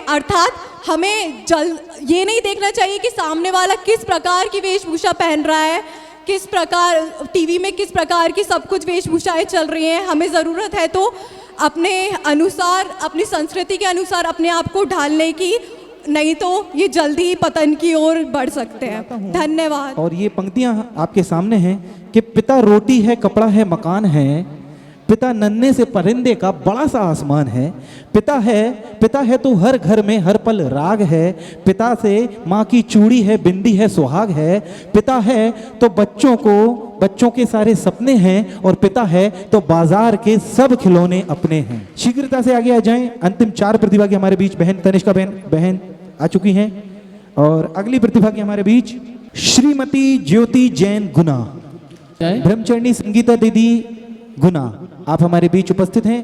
बहन को विषय दे दिया जाए जो पहले नंबर पे आई थी, बहन को विषय मिल चुका है। आइए मैं आज के हमारे विक्रमादित्य की पदवी पर विराजमान अंतिम निर्णायक विकास भैया विकास जैन एमआर को यहाँ आमंत्रित करता हूँ कि आएँ और हमारी संस्था द्वारा सम्मान प्राप्त करें। और इनके सम्मान के लिए मैं आमंत्रित कर रहा हूँ संस्था के सभी सदस्य जलज भैया, अर्पित भैया, हर्षु, नमन भैया और पवित्र भैया, पवित्र वास्तु जिनालय, सभी संस्था के सदस्य निखिल भैया, आप लोग सभी आए और हमारे अंतिम निर्णायक जो आज के हैं विकास भैया, इनका सम्मान करने का महासौभाग्य प्राप्त करें। आप सभी से भी निवेदन करता हूं कि करतल ध्वनि से हमारे बीच उपस्थित निर्णायक गण विकास भैया का आप लोग करतल ध्वनि से सम्मान करें।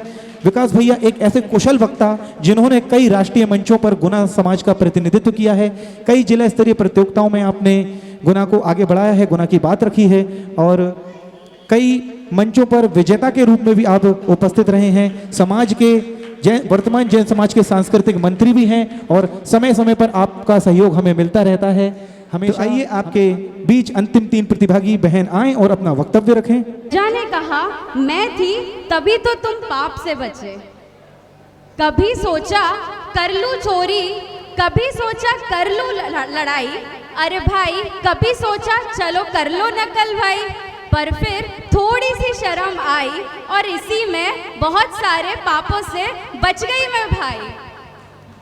लज्जा यानी शर्म, और हम शर्म के कारण कितने कम काम कर पाते हैं, कभी वो सकारात्मक होते हैं और कभी नकारात्मक। आज इसी प्रतियोगिता में देख लीजिए, आप सभी में से बहुत लोग सोच रहे होंगे काश हम भी ले लेते, काश हम भी ले लेते, लेकिन शर्म ने हमें पीछे छोड़ दिया। लेकिन आज मैं उस शर्म की बात कर रही हूँ जो हमें बड़े बड़े पापों से बचाती है और उनके सामने बैठने की इजाज़त देती है।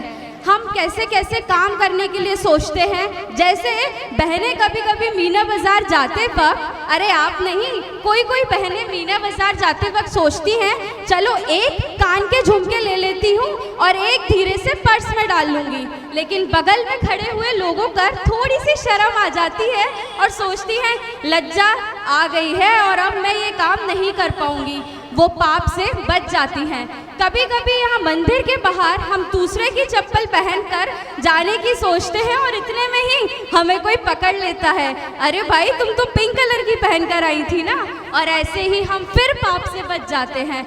दोस्तों मेरा कहना सिर्फ इतना ही है, शर्म एक दूसरे से करो या ना करो, शर्म एक दूसरे से करो ना करो, या उससे तो कर लिया करो जो तुम्हें दिन रात देख रहा है। तुम्हारे अंदर की आत्मा तुम्हें कैसे जवाब दे देती है कि तुम दूसरों के साथ गलत करके और खुद का सही कर सको। लज्जा बहुत ज़रूरी है, हमें शर्म आनी ही चाहिए हमारे कर्तव्यों पर, हमारे कामों पर, हमारी एक एक हरकतों पर। और मैं यही कहूँगी कि लज्जा जिसमें भी होती है वह हमेशा ऊंचाइयों पर पहुँचता है। क्यों? क्योंकि उसे खुद गलत काम करने का डर रहता है और गलत काम करने का डर हमेशा ऊंचाइयों पर पहुँचाएगा। ऊंचाइयों पर पहुँचने के लिए बहुत सारी सीढ़ियों की ज़रूरत होती है और उसमें से है एक शर्म। अगर हम शर्म खाएंगे तो हम कभी भी किसी का बुरा नहीं सोचेंगे, और किसी का क्यों, अपना खुद का ही बुरा सोचना गलत है। हमें खुद भी तो ऊपर उठना है ना। थोड़ी सी शर्म, थोड़ी सी हया हमें बहुत कुछ अच्छा बना देती है। अंत में जाते वक्त यही कहूँगी कि एक कलश ने कलश से पूछा कि तुम सबके सर पर क्यों विराजते हो, तो उस कलश ने कहा पहले मैं पैरों में गूंदा गया, फिर आग में जलाया गया और फिर तपा कर मैं कलश बना। और उसने फिर कहा क्योंकि मेरे अंदर शर्म थी, क्योंकि वो मुझे जीवन दे रहे थे, वो मुझे मिट्टी से कलश बना रहे थे, मैंने ना ही उन पर गुस्सा किया, ना ही क्रोध किया और ना ही उनसे जवाब किया, और आज लज्जा ने मुझे कलश बना दिया। सभी को जय जय। मैं श्रीमती ज्योति दीपक जैन, मेरा हाइकू है, अंकुर कहे वृक्ष बनना है तो सहना सीखो। सहना यानी सहनशीलता। यदि किसी में सहनशीलता है तो वह आगे बढ़ सकता है। सहनशीलता से मतलब हम किसी भी बात को, कोई हमसे बुरा कहता है तो हम तुरंत जवाब देने तैयार हो जाते हैं। बट अगर हमने उन्हें जवाब नहीं दिया, चुपचाप सहन कर लिया, तो हम अच्छे कहलाने लग जाएंगे। सहनशीलता, अंकुर जैसे अपन ने वृक्ष लगाने के लिए बीज रोपण किया है, कुछ समय वह धूप, पानी, हवा सबको सहन करेगा और सहन करते करते एक समय बाद वह बड़ा वृक्ष बन जाता है। उसी तरह से परिवार का मुखिया भी होता है। परिवार का मुखिया हर व्यक्ति की बात को, छोटों के, बड़ों की, सबकी बातों को सहन करता जाता है। वह सब लोगों के, परिवारजनों का ख्याल रखते हुए सबका कोई कुछ निर्णय लेता है तो कभी किसी के पक्ष में हुआ है, कभी नहीं है, तो कभी कोई छोटा नाराज हुआ, लेकिन वो किसी की बात को ध्यान नहीं देता, सबकी बातों को सहन करता है और जो परिवार के हित में बात होती है उसी को आगे बढ़ाने की कोशिश करता है। ऐसे ही यदि हमने सहनशीलता देखनी है तो हमें अपने धर्म गुरुओं में देखें। सहनशीलता आचार्य श्री से सीखें। उनने बचपन से लेकर अब तक, विद्याधर से लेकर विद्यासागर तक, उनको 7 बार तो बिच्छू ने डंक काटा, लेकिन उन्होंने बचपन से लेकर अब तक उस चीज़ को सहन किया। बचपन में जब उनसे किसी ने कहा कि अभी अभी तो इसका जो आपको बिच्छू ने काटा है, इसका उपचार कर दें, उन्होंने कहा नहीं, मुझे आगे मुनि बनना है, इसलिए मैं इस दर्द को सहन करूँगा। वो उस चीज़ को सहन करने की उन्होंने प्रेरणा दी और उस सहन करते गए, तभी तो उन्होंने मुनिचर्या का पालन आज इतने उससे कर रहे हैं। अभी हमने कुंडलपुर के कंच कल्याणक के समय देखा था गुरुजी की क्या स्थिति थी, लेकिन उन्होंने दर्द को न सबको पीछे किया और सहन किया, आगे बढ़ते गए। और आज हम देख रहे हैं कि हम सोच रहे थे कि कुंडल मध्य प्रदेश में ही आचार्य श्री जी रह जाएंगे, लेकिन आचार्य श्री जी कहाँ पहुँच गए? महाराष्ट्र, जो हम लोग सोचते रह जाते। सहन करने के लिए, हर चीज़ को सहन करने में अपने को अपना ध्यान रखना चाहिए। अपने साथ कई बार ऐसा होता है, अपने को आगे अगर बढ़ने के लिए अपन खड़े हुए हैं तो अपने साथ 10 बातें बुरी आएंगी भी साथ में। कोई ना कोई अपना बुरा करने की कोशिश करेगा ही। अपन ने सोचा कि चलो आज अपन यहाँ के लिए अपन इस चीज़ में आगे बढ़ते हैं, लेकिन नहीं, 10 टांग खींचने वाले रहेंगे, बुराई करने वाले रहेंगे। उन सबको पीछे करते हुए, सहन करते हुए अपन अगर आगे बढ़ते जाएंगे तो हम एक दिन सफल होंगे और उसी वृक्ष की तरह हम भी बन जाएंगे। सभी को जय जिनेंद्र। मेरा नाम संगीता और 23 नंबर का IQ है। संस्कार बिना सुविधाएं क्या देती, पतन देती।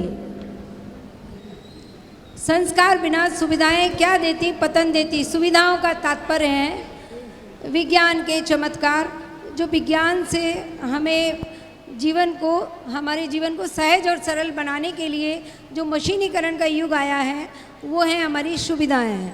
और संस्कार क्या हैं?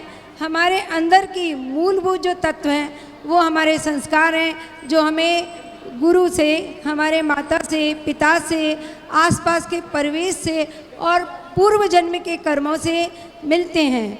उन संस्कार के बिना आज भौतिकवादी युग में ये सुविधाएं इतनी अधिक बढ़ गई हैं कि इंसान कोई भी शारीरिक श्रम करना नहीं चाहता और इन सुविधाओं का ही लाभ लेता है। तो जब तक विज्ञान के चमत्कार के 2 ही पक्ष हैं, या वह हमें उन्नति की ओर ले जाते हैं या वो हमें पतन की ओर ले जाते हैं। आप मोबाइल को देखिए, जो लेटेस्ट सुविधा का चीज़ हमें अभी मिली है वो है मोबाइल। क्या मोबाइल अच्छा है या क्या मोबाइल बुरा है, इसका निर्णय कौन कर सकता है? ना मोबाइल अच्छा है ना मोबाइल बुरा है। अगर हमारे संस्कार अच्छे हैं तो हम उसका सदुपयोग कर सकते हैं। उस पर आज यूट्यूब पर हर महाराज जी के प्रवचन, या आप गूगल पे देखेंगे तो छात्र के लिए हर प्रकार का ज्ञान उसमें सहज सुलभ है। जिन चीज़ों को हम किताबों से पढ़ के घंटों में निकालते हैं वो मोबाइल से मिनटों में तैयार हो जाता है।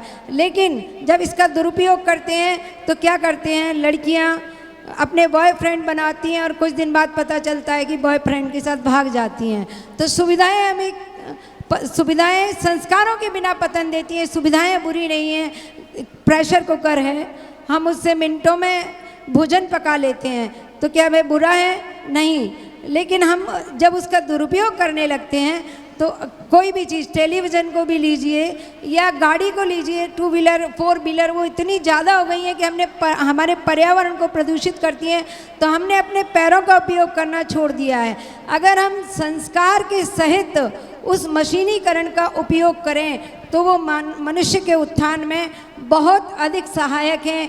किस तरह की वो हमारे समय को भी बचाती हैं और ऊर्जा को भी बचाती हैं, लेकिन उनका दुरुपयोग करने से हम अपना शारीरिक स्वास्थ्य भी खो रहे हैं और मानसिक स्वास्थ्य को भी गिराते जा रहे हैं। इसलिए मैं यही कहूँगी कि विज्ञान के इन आविष्कारों का सही उपयोग करें, गलत दिशा की ओर ना जाएं। जय जिनेन्द्र। हमारे सारे प्रतिभागी हो चुके हैं, सम्मान जजों का भी हो गया और अतिथियों का भी हो गया, जो 2 दिन से संचालन में अपनी यहाँ पर मेहनत कर रहे हैं। कृपया जोरदार तालियां उनके सम्मान में बजाएं। और उनके सम्मान के लिए मैं निवेदन करूंगा वो दूर बैठे भैया, संभव भैया से कृपया जोरदार तालियां बजाएं। मुनि संघ सेवा समिति के अध्यक्ष है, दिन रात वो यहाँ अपनी सेवाएं देते हैं और प्रबंध कारिणी समिति के एक सक्रिय सदस्य हैं। आ जाए संभव भैया के लिए जोरदार तालियां। और साथ देने के लिए निवेदन करूंगा प्रदीप जी जैन बड़खेड़ा मामा जी, वो भी अपनी सेवाएं निरंतर देते हैं, दोनों के लिए तालियां बजा दें। श्रेयांश भैया आ जाए, हमारे ऑडिटर साहब श्रेयांश भैया आ जाए, वे भी सम्मान में सहभागिता दें। आदरणीय श्रेयांश भैया। ऐसे संचालक महोदय मधुर भैया के लिए जोरदार ताली बजाएंगे सभी लोग, जो 2 दिन से निरंतर हमारे इस कार्यक्रम का संचालन कर रहे हैं।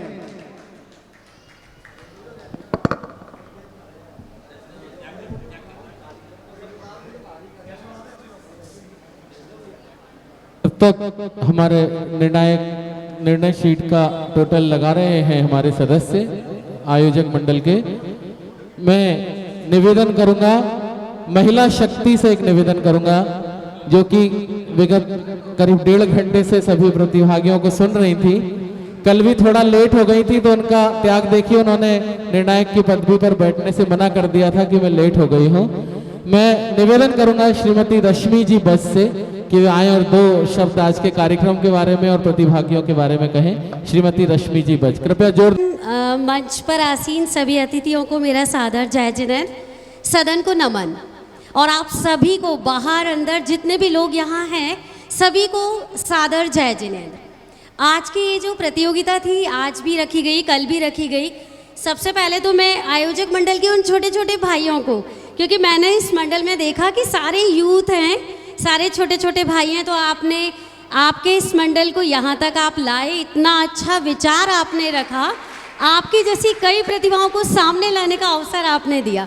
तो सर्वप्रथम मैं आपको हार्दिक शुभकामनाओं के साथ आपके उज्जवल भविष्य की कामना करती हूँ कि आप निरंतर समाज के उत्थान और धर्म के पथ को, धर्म के पहिए को कुछ और आगे बढ़ाने के लिए इसी तरह प्रयासरत रहेंगे। और अब दूसरी बात, हमारे निर्णायक मंडल में आदरणीय विनय भाई साहब, अभिजीत भैया, अंकित भैया, विकास भैया, सभी बहुत दिग्गज थे। उन सब के बीच शायद मैं बहुत छोटी कड़ी रही और आप लोगों ने मुझे अवसर दिया, उसके लिए हृदय से धन्यवाद। सिर्फ मेरे पास मुश्किलें हैं, सिर्फ मेरे पास मुश्किलें हैं, ये सिर्फ दलील है ना। आफतें हर एक की ज़िंदगी में है, परेशानी का सबब हर एक के आंचल में है, बस यही हकीकत है। तो यहाँ कई सारे प्रतिभागियों ने बोला और नो डाउट बहुत अच्छा बोला। बस मैं इतना सा सजेशन देना चाहूँगी, जैसा कल पूज्य मुनीश्री जी ने भी कहा था कि हाइकू 5, 7 और 5 इन शब्दों में डिवाइडेड रहता है।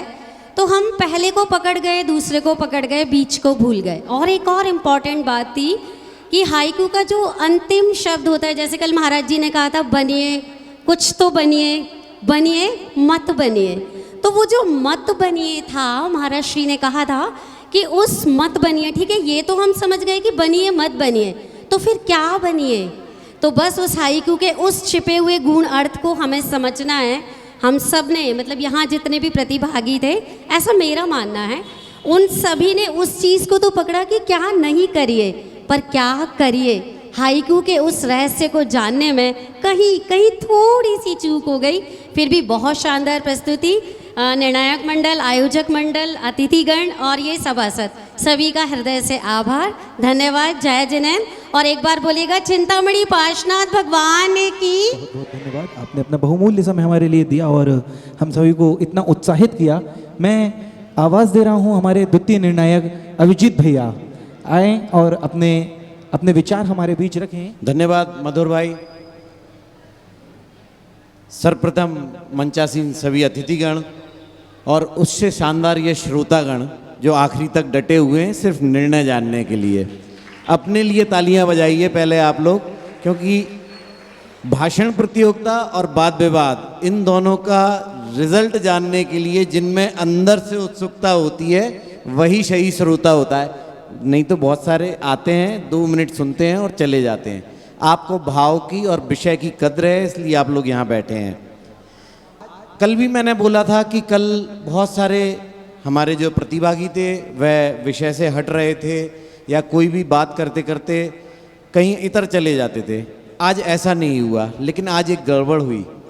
हम सभी निर्णायक बैठे हुए थे। कल जो बच्चे बहुत अच्छा बोल रहे थे, शायद आज वो ओवर कॉन्फिडेंट थे, आज वो कहीं डाउन मार गए और वो बोलते बोलते अपने विषय से हट गए। ये कल हुआ था, लेकिन कल जब वो 52 में से 20 आ गए ना, तो उनको अंदर से एक कॉन्फिडेंस आ गया कि हम जो कर रहे हैं वो सब कुछ सही कर रहे हैं। लेकिन ऐसा नहीं करना चाहिए, सबसे बड़ी गलती यही होती है। रश्मि भाभी बता रही थी हाइकू के बारे में। हाइकू बिना कॉमा का एक 3 पंक्तियों का सम्मेलन है ये, जहाँ कॉमा आपको लगाकर और आपको निश्चित करना है कि इस कॉमे के बाद में आप इसका क्या अर्थ निकालने वाले हैं। बहुत सारे हाइक्यू आज थे यहाँ पर। यदि एक रखा है यहाँ पर, किसी ने बोला था शायद, अंकुर कहे वृक्ष बनना है तो सहना सीखो। किसी ने लगा लिया इसमें कोमा, अंकुर कहे वृक्ष बनना है, फिर कोमा आ गया तो सहना सीखो। और किसी ने लगा लिया अंकुर कहे वृक्ष बनना है तो सहना सीखो। ठीक वैसा ही है जो आप लोगों ने पकड़ने में गलती करी। आज कुछ प्रतिभागी, मैं जब महाराज श्री के पास गया था तो वहाँ भी बैठे हुए थे, और मैंने वहाँ जब उनने महाराज श्री से कुछ 2 या 3 हाइकू पर अपनी बात समझना चाहिए, मैं बस 30 सेकंड में ख़त्म कर रहा हूँ। ये भी एक हमारा आदर भाव और प्रेम भाव है। तो ऐसे मज़ा नहीं आता ना, नहीं तो आप लोग कहोगे आते हैं ज्ञान देते हैं और चले जाते हैं। तो महाराज श्री के पास बैठे थे, महाराज श्री कुछ एक टिप्स ऐसे मतलब बता रहे थे कि ये ऐसे लिखा है, इसके लिए लिखा है। तो मैंने वहाँ वैसी मजाकिया अंदाज में बोल दिया, मैंने कहा महाराज जी आज आप चीटिंग नहीं करेंगे, किसी को कुछ बताएंगे नहीं। लेकिन ऐसा कुछ नहीं है, मैं सिर्फ बात अपनी प्रस्तुत कर रहा था। चूँकि कॉमे वाली बात थी कि कॉमा कहाँ आता है। जो लोग हिंदी को बड़े चाव से पढ़ते हैं, अभी हमारी परीक्षा लेने के लिए हमारे वरिष्ठ निर्णायक आदरणीय विनय चाचा जी ने हमको बोला है कि इसमें कहीं गलती है, और उसको मैं और अंकित अभी पढ़कर बताएंगे। तो परीक्षाएं हमारी भी होती हैं, ऐसा नहीं है कि हम निर्णायक हैं तो हमेशा सही हैं। मैं बड़े भाव से, मधुर वाई से निवेदन करूंगा कि हमारे वरिष्ठ निर्णायक यहाँ बैठे हुए हैं और हम उनको ही सुनना चाहते हैं। वो आकर अपनी बात, कल चूँकि वो बहुत जल्दी में थे, उन्हें कहीं जाना था और चले गए थे। इस मंच को बरसों से जो संचालित करते आ रहे हैं, वाद विवाद प्रतियोगिता के माध्यम से या भाषण प्रतियोगिता के माध्यम से, मैं चाहता हूं कि वह दोनों साथी भी यहां आएंगे और अपनी बात रखेंगे। आप सभी को बहुत बहुत धन्यवाद, और एक बार आप सबको बहुत बहुत साधुवाद जो आपने इस प्रतियोगिता को दोबारा से जन्म दे दिया। तात्कालिक भाषण, और आज जो तात्कालिक भाषण हुआ है वही सही तात्कालिक भाषण था। मैं निवेदन करूंगा हमारे विक्रमादित्य की पदवी पर विराजमान हमारे वरिष्ठ श्रीमान विनय जी वकील साहब मंच पर आएं और अपने विचार रखें।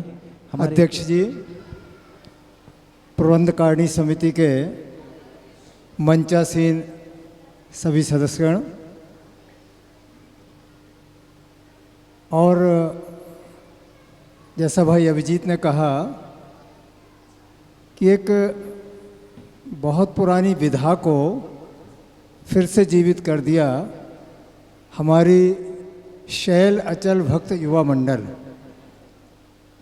बधाई देता हूँ इन सब किशोरों को। और जिस एक पुनरोक्ति दोष के बारे में मैंने कहा था, शैल अचल भक्त युवा मंडल, कौतूहलवश पूछ रहा था मैं अपने साथियों से कि ये खैर दोनों मुनिवर के प्रति श्रद्धा का प्रतीक तो है, पर इसमें एक पुनरोक्ति दोष आ रहा है। शैल कहते हैं पर्वत को, और पर्वत हमेशा अचल होता है। जो चल है वो पर्वत नहीं है, जो अचल है वो पर्वत है। खैर ये तो केवल भाषा की बात थी। एक कोमा वाली बात अभिजीत भाई ने कहा था, तो मुझे कुछ दिन पहले प्राप्त एक संदेश याद आ गया। व्यक्ति की मनः स्थिति पड़ती है उस बात को जो लिखी है। एक कवि महोदय एक हलवाई की दुकान पर कुछ नाश्ता कर रहे थे, तब एक कौवा आया और उसने दही के कुंडे में चोंच मार दी। उसी समय हलवाई को क्रोध आया और उसने एक पत्थर उठाकर कौवे को मारा और कौवा का जीवन पूरा हो गया। इस दर्दनाक घटना से उस कवि को दुख हुआ और जब वो वाश बेसिन के पास गया तो उसने एक कोयला उठाया और दीवार पर लिख दिया, काग दही पर जान गंवायो। काग दही पर जान गंवायो। वो चला गया लिख के। थोड़ी देर बाद एक अकाउंटेंट साहब आए जिन्हें कागजों में हेरा फेरी करने के आरोप में सस्पेंड कर दिया गया था। उनकी निगाह उस पर पड़ी। अब उनकी मन स्थिति तो ये चल रही थी ना कि अरे मुझे सस्पेंड कर दिया क्योंकि मैंने कागजों में हेरा फेरी की थी। तो उन्होंने दही के दा को काग के साथ पढ़ लिया और अब क्या हो गया उसका मतलब, कागज ही पर जान गंवायो। अगर मैं कागजों में हेरा फेरी न करता तो इस मुसीबत में न फंसता। व्यक्ति की मनः स्थिति, बात एक ही लिखी है। थोड़ी देर बाद एक असफल आशिक वहाँ आया जो सोच रहा था मैं तो अपनी जान गंवा दूँ, कुछ भी नहीं मिला, मुझे कोई रिस्पॉन्स नहीं मिल रहा है। पर जब उसकी निगाह उस पर पड़ी तो उसने काग के का को अलग पढ़ लिया और गा को दही के साथ जोड़ दिया और फिर उसके मन ने कहा, का गदही पर जान गंवायो।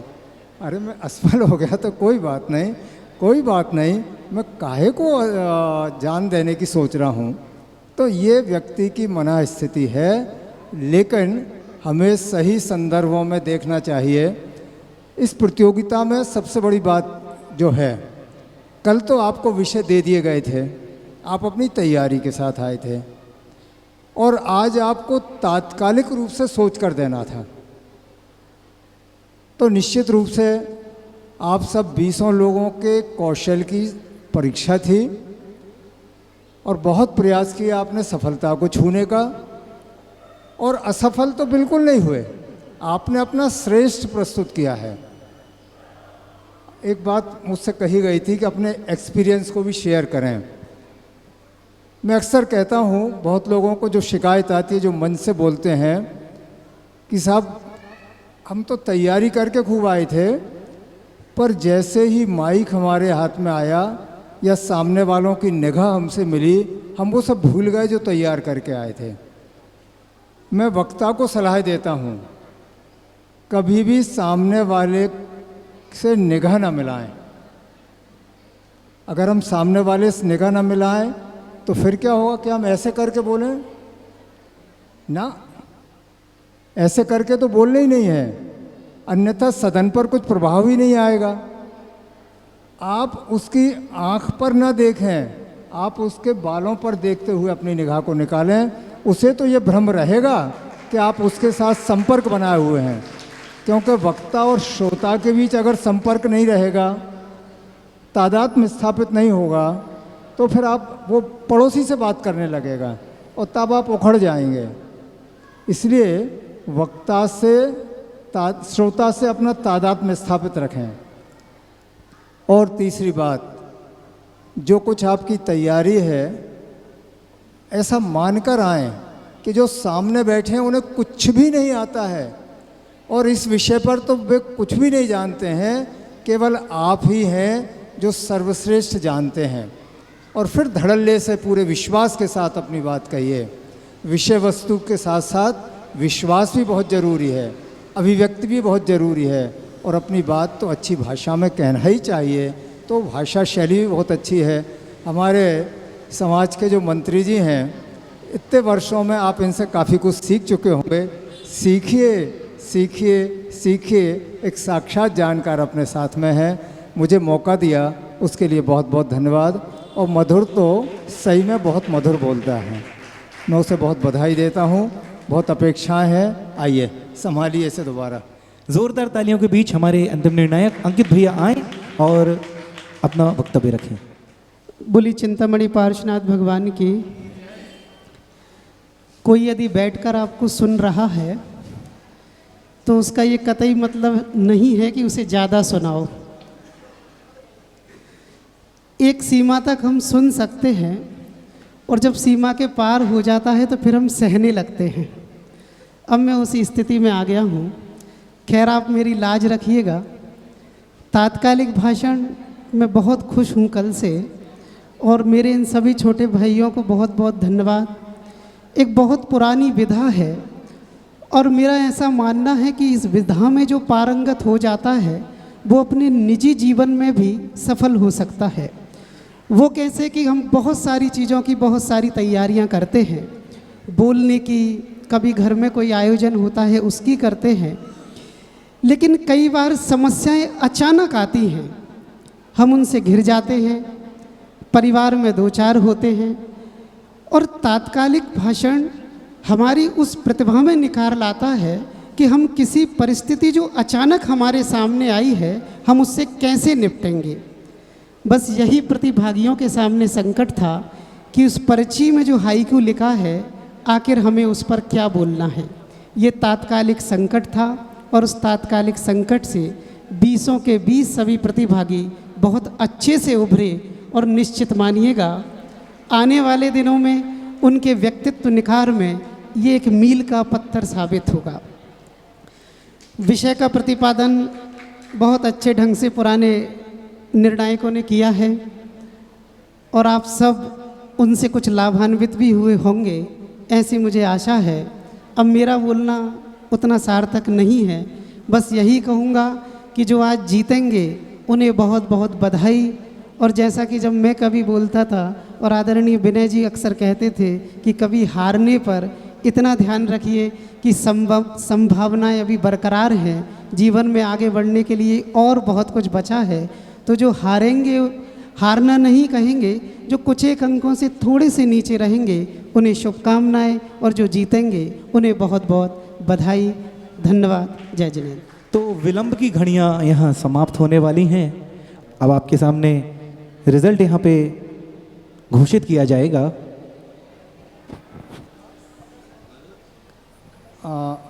एक बात कहने के लिए मैं आया हूँ खास तौर से। कल अभिजीत भैया ने कहा था कि जैन मिलन यहाँ पर वाद विवाद प्रतियोगिता, भाषण प्रतियोगिता आयोजित करती रही। अभिजीत हैं, विकास हैं, अंकित हैं, ये उससे निकल कर आए हैं, ऐसा इनका कहना था।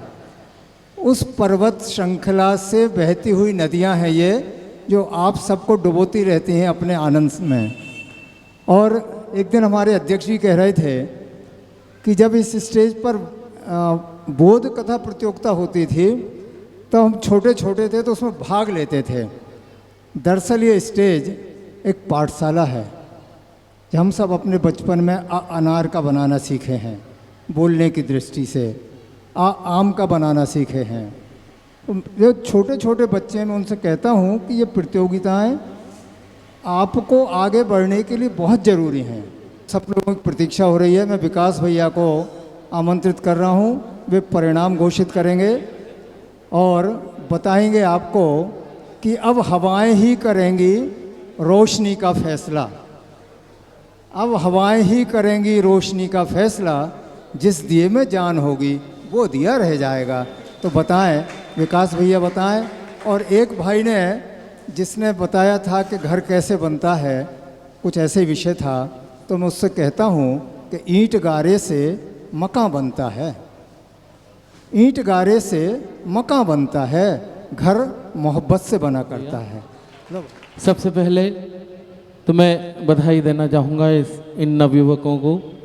शैल अचल भक्त मंडल के ये नवयुवक जिन्होंने उस विधा की इतनी सुंदर और इतनी राज्य स्तरीय प्रतियोगिता को कराने का बीड़ा उठाया, जिसको बड़े बड़े लोग कराने में सोचते हैं। वो सोचते हैं कि प्रतिभागी कहाँ से मिलेंगे, कौन बोलने आएगा, बहुत सारी समस्याएं होती हैं, लेकिन उन्होंने हर चीज़ का सामना किया। उन्होंने कहा हम कराएंगे। और मैं आपको बताना चाहूँगा, इन्होंने किसी की मदद नहीं ली, इन्होंने खुद अपने बल पे इस प्रतियोगिता को कराया है। कृपया जोरदार तालियां इस शैल अचल नवयुवक मंडल के सम्मान में बजाएं। जो अभिजीत भैया ने मुझसे पहले आके कहा भी है कि कुछ प्रतिभागी जो कल बहुत अच्छा बोले थे, कहीं ना कहीं उनके प्रयास में थोड़ी सी कमी रही। उसका कारण है कि उनको पहले विषय पहले से दे दिया गया था।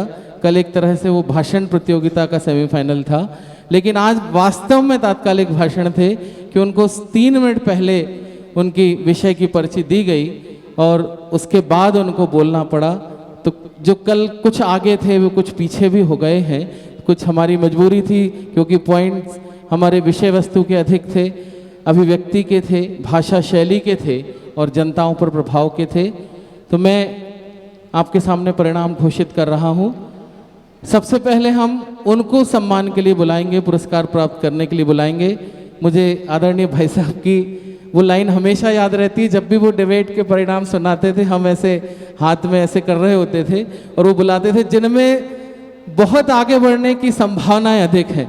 मतलब जो सबसे नीचे मतलब 20वें नंबर पर रहे हैं, जिनमें अभी बहुत संभावनाएं हैं आगे बढ़ने की, 19वें नंबर पर रही हैं। ऐसी उनके लिए जोरदार तालियां बजाओ। पूरी प्रबंधकारिणी समिति के जितने सदस्य नीचे हैं, मेरा निवेदन है ऊपर आ जाएं मंच पर। आदरणीय शैलेश भैया, श्रेयांश भैया, संभव भैया, प्रदीप भैया, मैं अगर किसी का नाम लेना भूल भी रहा हूं तो सभी प्रबंधकारिणी समिति के सदस्य मंच पर आ जाएं। और जो भी आज के पुरस्कार के प्रायोजक हैं, उन परिवार से भी एक एक सदस्य मंच पर आ जाएं। प्रायोजक परिवार पुरस्कार के जो भी हैं वे भी मंच पर आ जाएं। 19वें स्थान पर, क्योंकि एक प्रतिभागी नहीं थी, रही हैं श्रीमती राखी मनोज जैन। इन्होंने 100 में से 125 में से 34.5 अंक प्राप्त किए हैं। कृपया जोरदार तालियां इनके सम्मान में बजाएं। यहाँ मंच पर आकर बोलना और सबसे बड़ी बात तात्कालिक भाषण में बोलना बहुत धैर्य का और बहुत हिम्मत का कार्य है, वो इन्होंने किया। कृपया जोरदार तालियां भाभी के सम्मान में बजाएं। श्रीमती राखी मनोज जैन, कृपया जल्दी जल्दी आते जाएं। निवेदन करूंगा आप सभी से कि सम्मानित करें, हमारे प्रतिभागियों को पुरस्कार प्रदान करें। और इसी के बाद 18वें नंबर पर जो रही हैं वो है कुमारी ऐश्वर्या जैन, पिता श्री राकेश जी जैन। इन्होंने 47.5 अंक प्राप्त किए हैं 125 में से। कृपया जोरदार तालियां।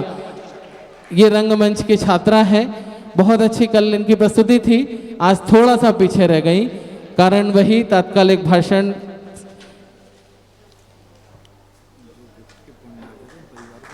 बोला नहीं। जो भी हमारे गिफ्ट के पुण्यार्जक परिवार है, मैं दोबारा निवेदन करूंगा कि वे भी मंच पर आ जाएं, एक एक सदस्य सभी परिवार से। 17वें नंबर पर जो रही हैं हम सबकी बहुत आदरणीय हैं, ऐसी ब्रह्मचारी संगीता दीदी। कृपया जोरदार तालियां संगीता दीदी के सम्मान में बजाएं। आपने 125 में से 56.5 अंक प्राप्त किए हैं। आ जाए दीदी, आप आ जाएं, उनका पुरस्कार प्राप्त कर लें। तालियां जोरदार बजाएं दीदी के सम्मान में। 16वें नंबर जिन्होंने प्राप्त किया है, जिन्होंने 125 में से 58 अंक प्राप्त किए हैं, ऐसी श्रीमती सेवी जैन, वाइफ ऑफ श्री राहुल जैन। कृपया जोरदार तालियां इनके सम्मान में बजाएं। श्रीमती सेवी जैन, वाइफ ऑफ श्री राहुल जी जैन। अब मैं बुलाना चाहूंगा 15वें नंबर पर जो रही हैं, जिन्होंने 125 में से 61 अंक प्राप्त किए हैं, श्रीमती ज्योति जैन, श्री दीपक कुमार जी जैन। जोरदार तालियां भाभी जी के लिए बजाएं। कृपया तालियों में कहीं कमी न रखें, क्योंकि ये तात्कालिक भाषण प्रतियोगिता थी। 3 मिनट पहले विषय मिले और उस पर बोलना बहुत ही धैर्य और हिम्मत का कार्य है। श्रीमती ज्योति दीपक जी जैन, इन्होंने 15वां स्थान प्राप्त किया। 14वें स्थान पर रही हैं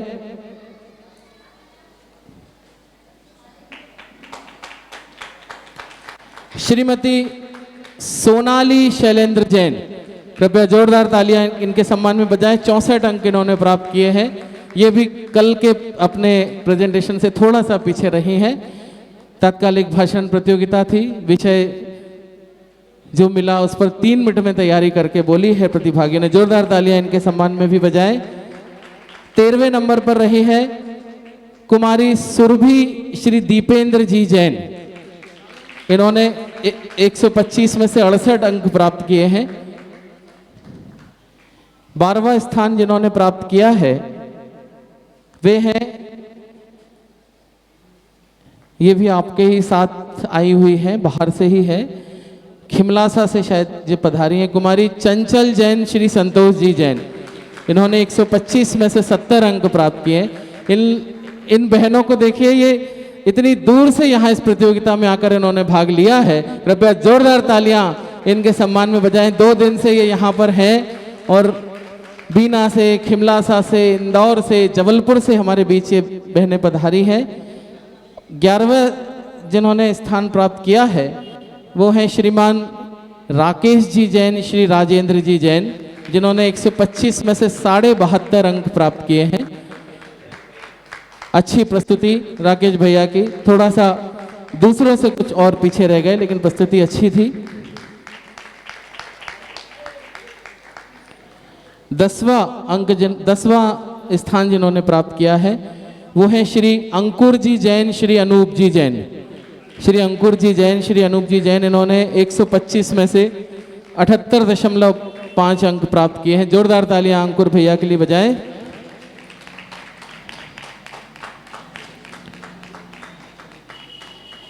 नवा स्थान जिन्होंने प्राप्त किया है वे हैं श्रीमान श्री अनमोल जी जैन श्री अरविंद कुमार जैन। इन्होंने 125 में से 79.5 अंक प्राप्त किए हैं। भैया जी हमें बहुत कुछ ज्ञान की शिक्षाएं देते हैं, बहुत अच्छा प्रदर्शन। कृपया जोरदार तालियां भैया जी के सम्मान में बजाएं। 8वां स्थान जिन्होंने प्राप्त किया है ऐसे श्री सार्थक जी जैन श्री सतीश जी जैन। इन्होंने 82 अंक प्राप्त किए हैं 125 में से। तालियां में कमी न रखें। इस मंच पर आकर अपनी प्रस्तुति देना बहुत हिम्मत का कार्य है। इनसे केवल आधा अंक आगे रहकर जिन्होंने 7वां स्थान प्राप्त किया है ऐसी हैं कुमारी चिंकी जैन राजकुमार जी जैन। कृपया तालियां बजाएं। अच्छे ओजस्वी वक्ता। हाँ, अज्जू भैया से सम्मान दिलाएं, इनकी भतीजी हैं अज्जू भैया की।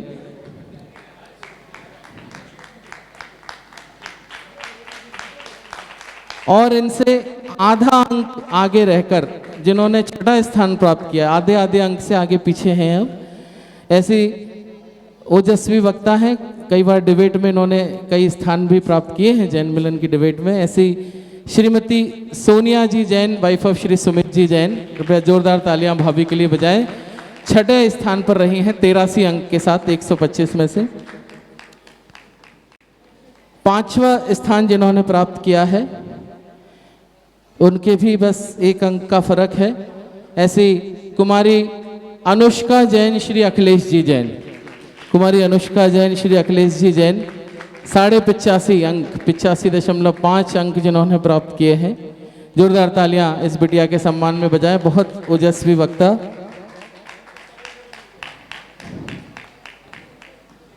चौथा स्थान जिन्होंने प्राप्त किया है बहुत दूर से हमारे बीच पधारे हैं, करीब 300 किलोमीटर दूर से। अच्छी प्रस्तुति थी, थोड़ा सा आज पीछे रह गए कुछ विषय के कारण। ऐसे चौथा स्थान जिन्होंने 86.5 अंक प्राप्त करके प्राप्त किया है ऐसे इंदौर से पधारे श्री उज्जवल जी जैन, सन ऑफ श्री राजेश जी जैन। कृपया जोरदार तालियां बजाएं। अच्छे ओजस्वी वक्ता हैं। चलिए, 16 नाम तो मैंने आपके सामने पढ़ दिए। अब हम उसका नाम पुकारेंगे जो इस जूसर मिक्सर ग्राइंडर में रोज जूस पिएगा, मसाले पीसेगा। तीसरा नाम आप गैस करें कौन तृतीय स्थान पर रहा होगा। 1-2 नाम गैस करके बताएं। ऐसे नहीं, नाम बताओ, मुझे नाम नहीं पता किसी के। नहीं, मैं ही बता दूं। तीसरे स्थान पर जो रही हैं क्योंकि मिक्सर है, उनको मसाले भी पीसना है, घर पर जूस भी बनाना है। 93 अंक जिन्होंने 125 में से प्राप्त किए हैं, ये भी बहुत दूर से हमारे बीच पधारी हैं, बहुत ओजस्वी वक्ता। और इनके बारे में मैं बता दूं, कल मैंने नंबर नहीं बताए थे, ये कल की शीट में प्रथम स्थान पर रही थी, लेकिन कुछ थोड़ा सा आगे पीछे हुई हैं प्रेजेंटेशन में। ऐसी कुमारी यशी जैन, डॉटर ऑफ श्री मनीष जी जैन, कृपया जोरदार तालियां इनके सम्मान में बजाएं। ये भी रंगमंच की बहुत अच्छी कलाकार हैं, ओजस्वी वक्ता हैं, श्रेष्ठ संचालक हैं। जबलपुर के बहुत से कार्यक्रमों का संचालन इनके द्वारा किया जाता है। कल ये प्रथम स्थान पर रही थी और इतने अधिक अंक थे कि इनके आगे पीछे कोई भी नहीं था, लेकिन आज तात्कालिक भाषण है, कहीं थोड़ा बहुत आगे पीछे रही हैं ये आधे और 1 अंक से।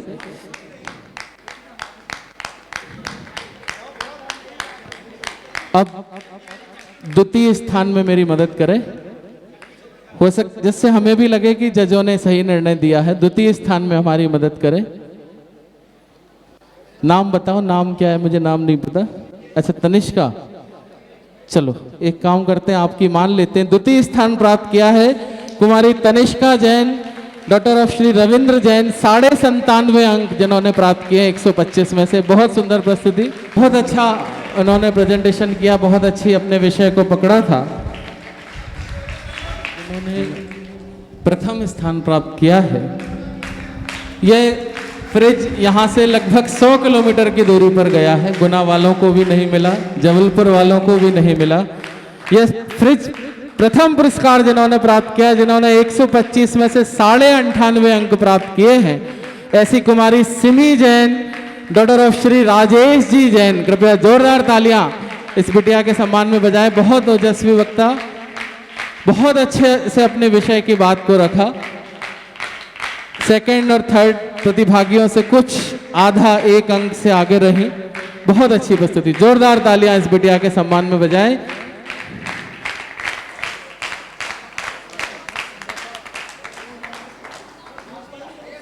मैं निवेदन करूंगा, ये जो 20 प्रतिभागी थे, इसके अलावा जो कल जिन्होंने भाग लिया था, जो बाकी के 36 प्रतिभागी और हैं, वे अपना पुरस्कार यहाँ आयोजकों से लेकर ही घर जाएं। उनके लिए भी एक छोटा सा पुरस्कार रखा है।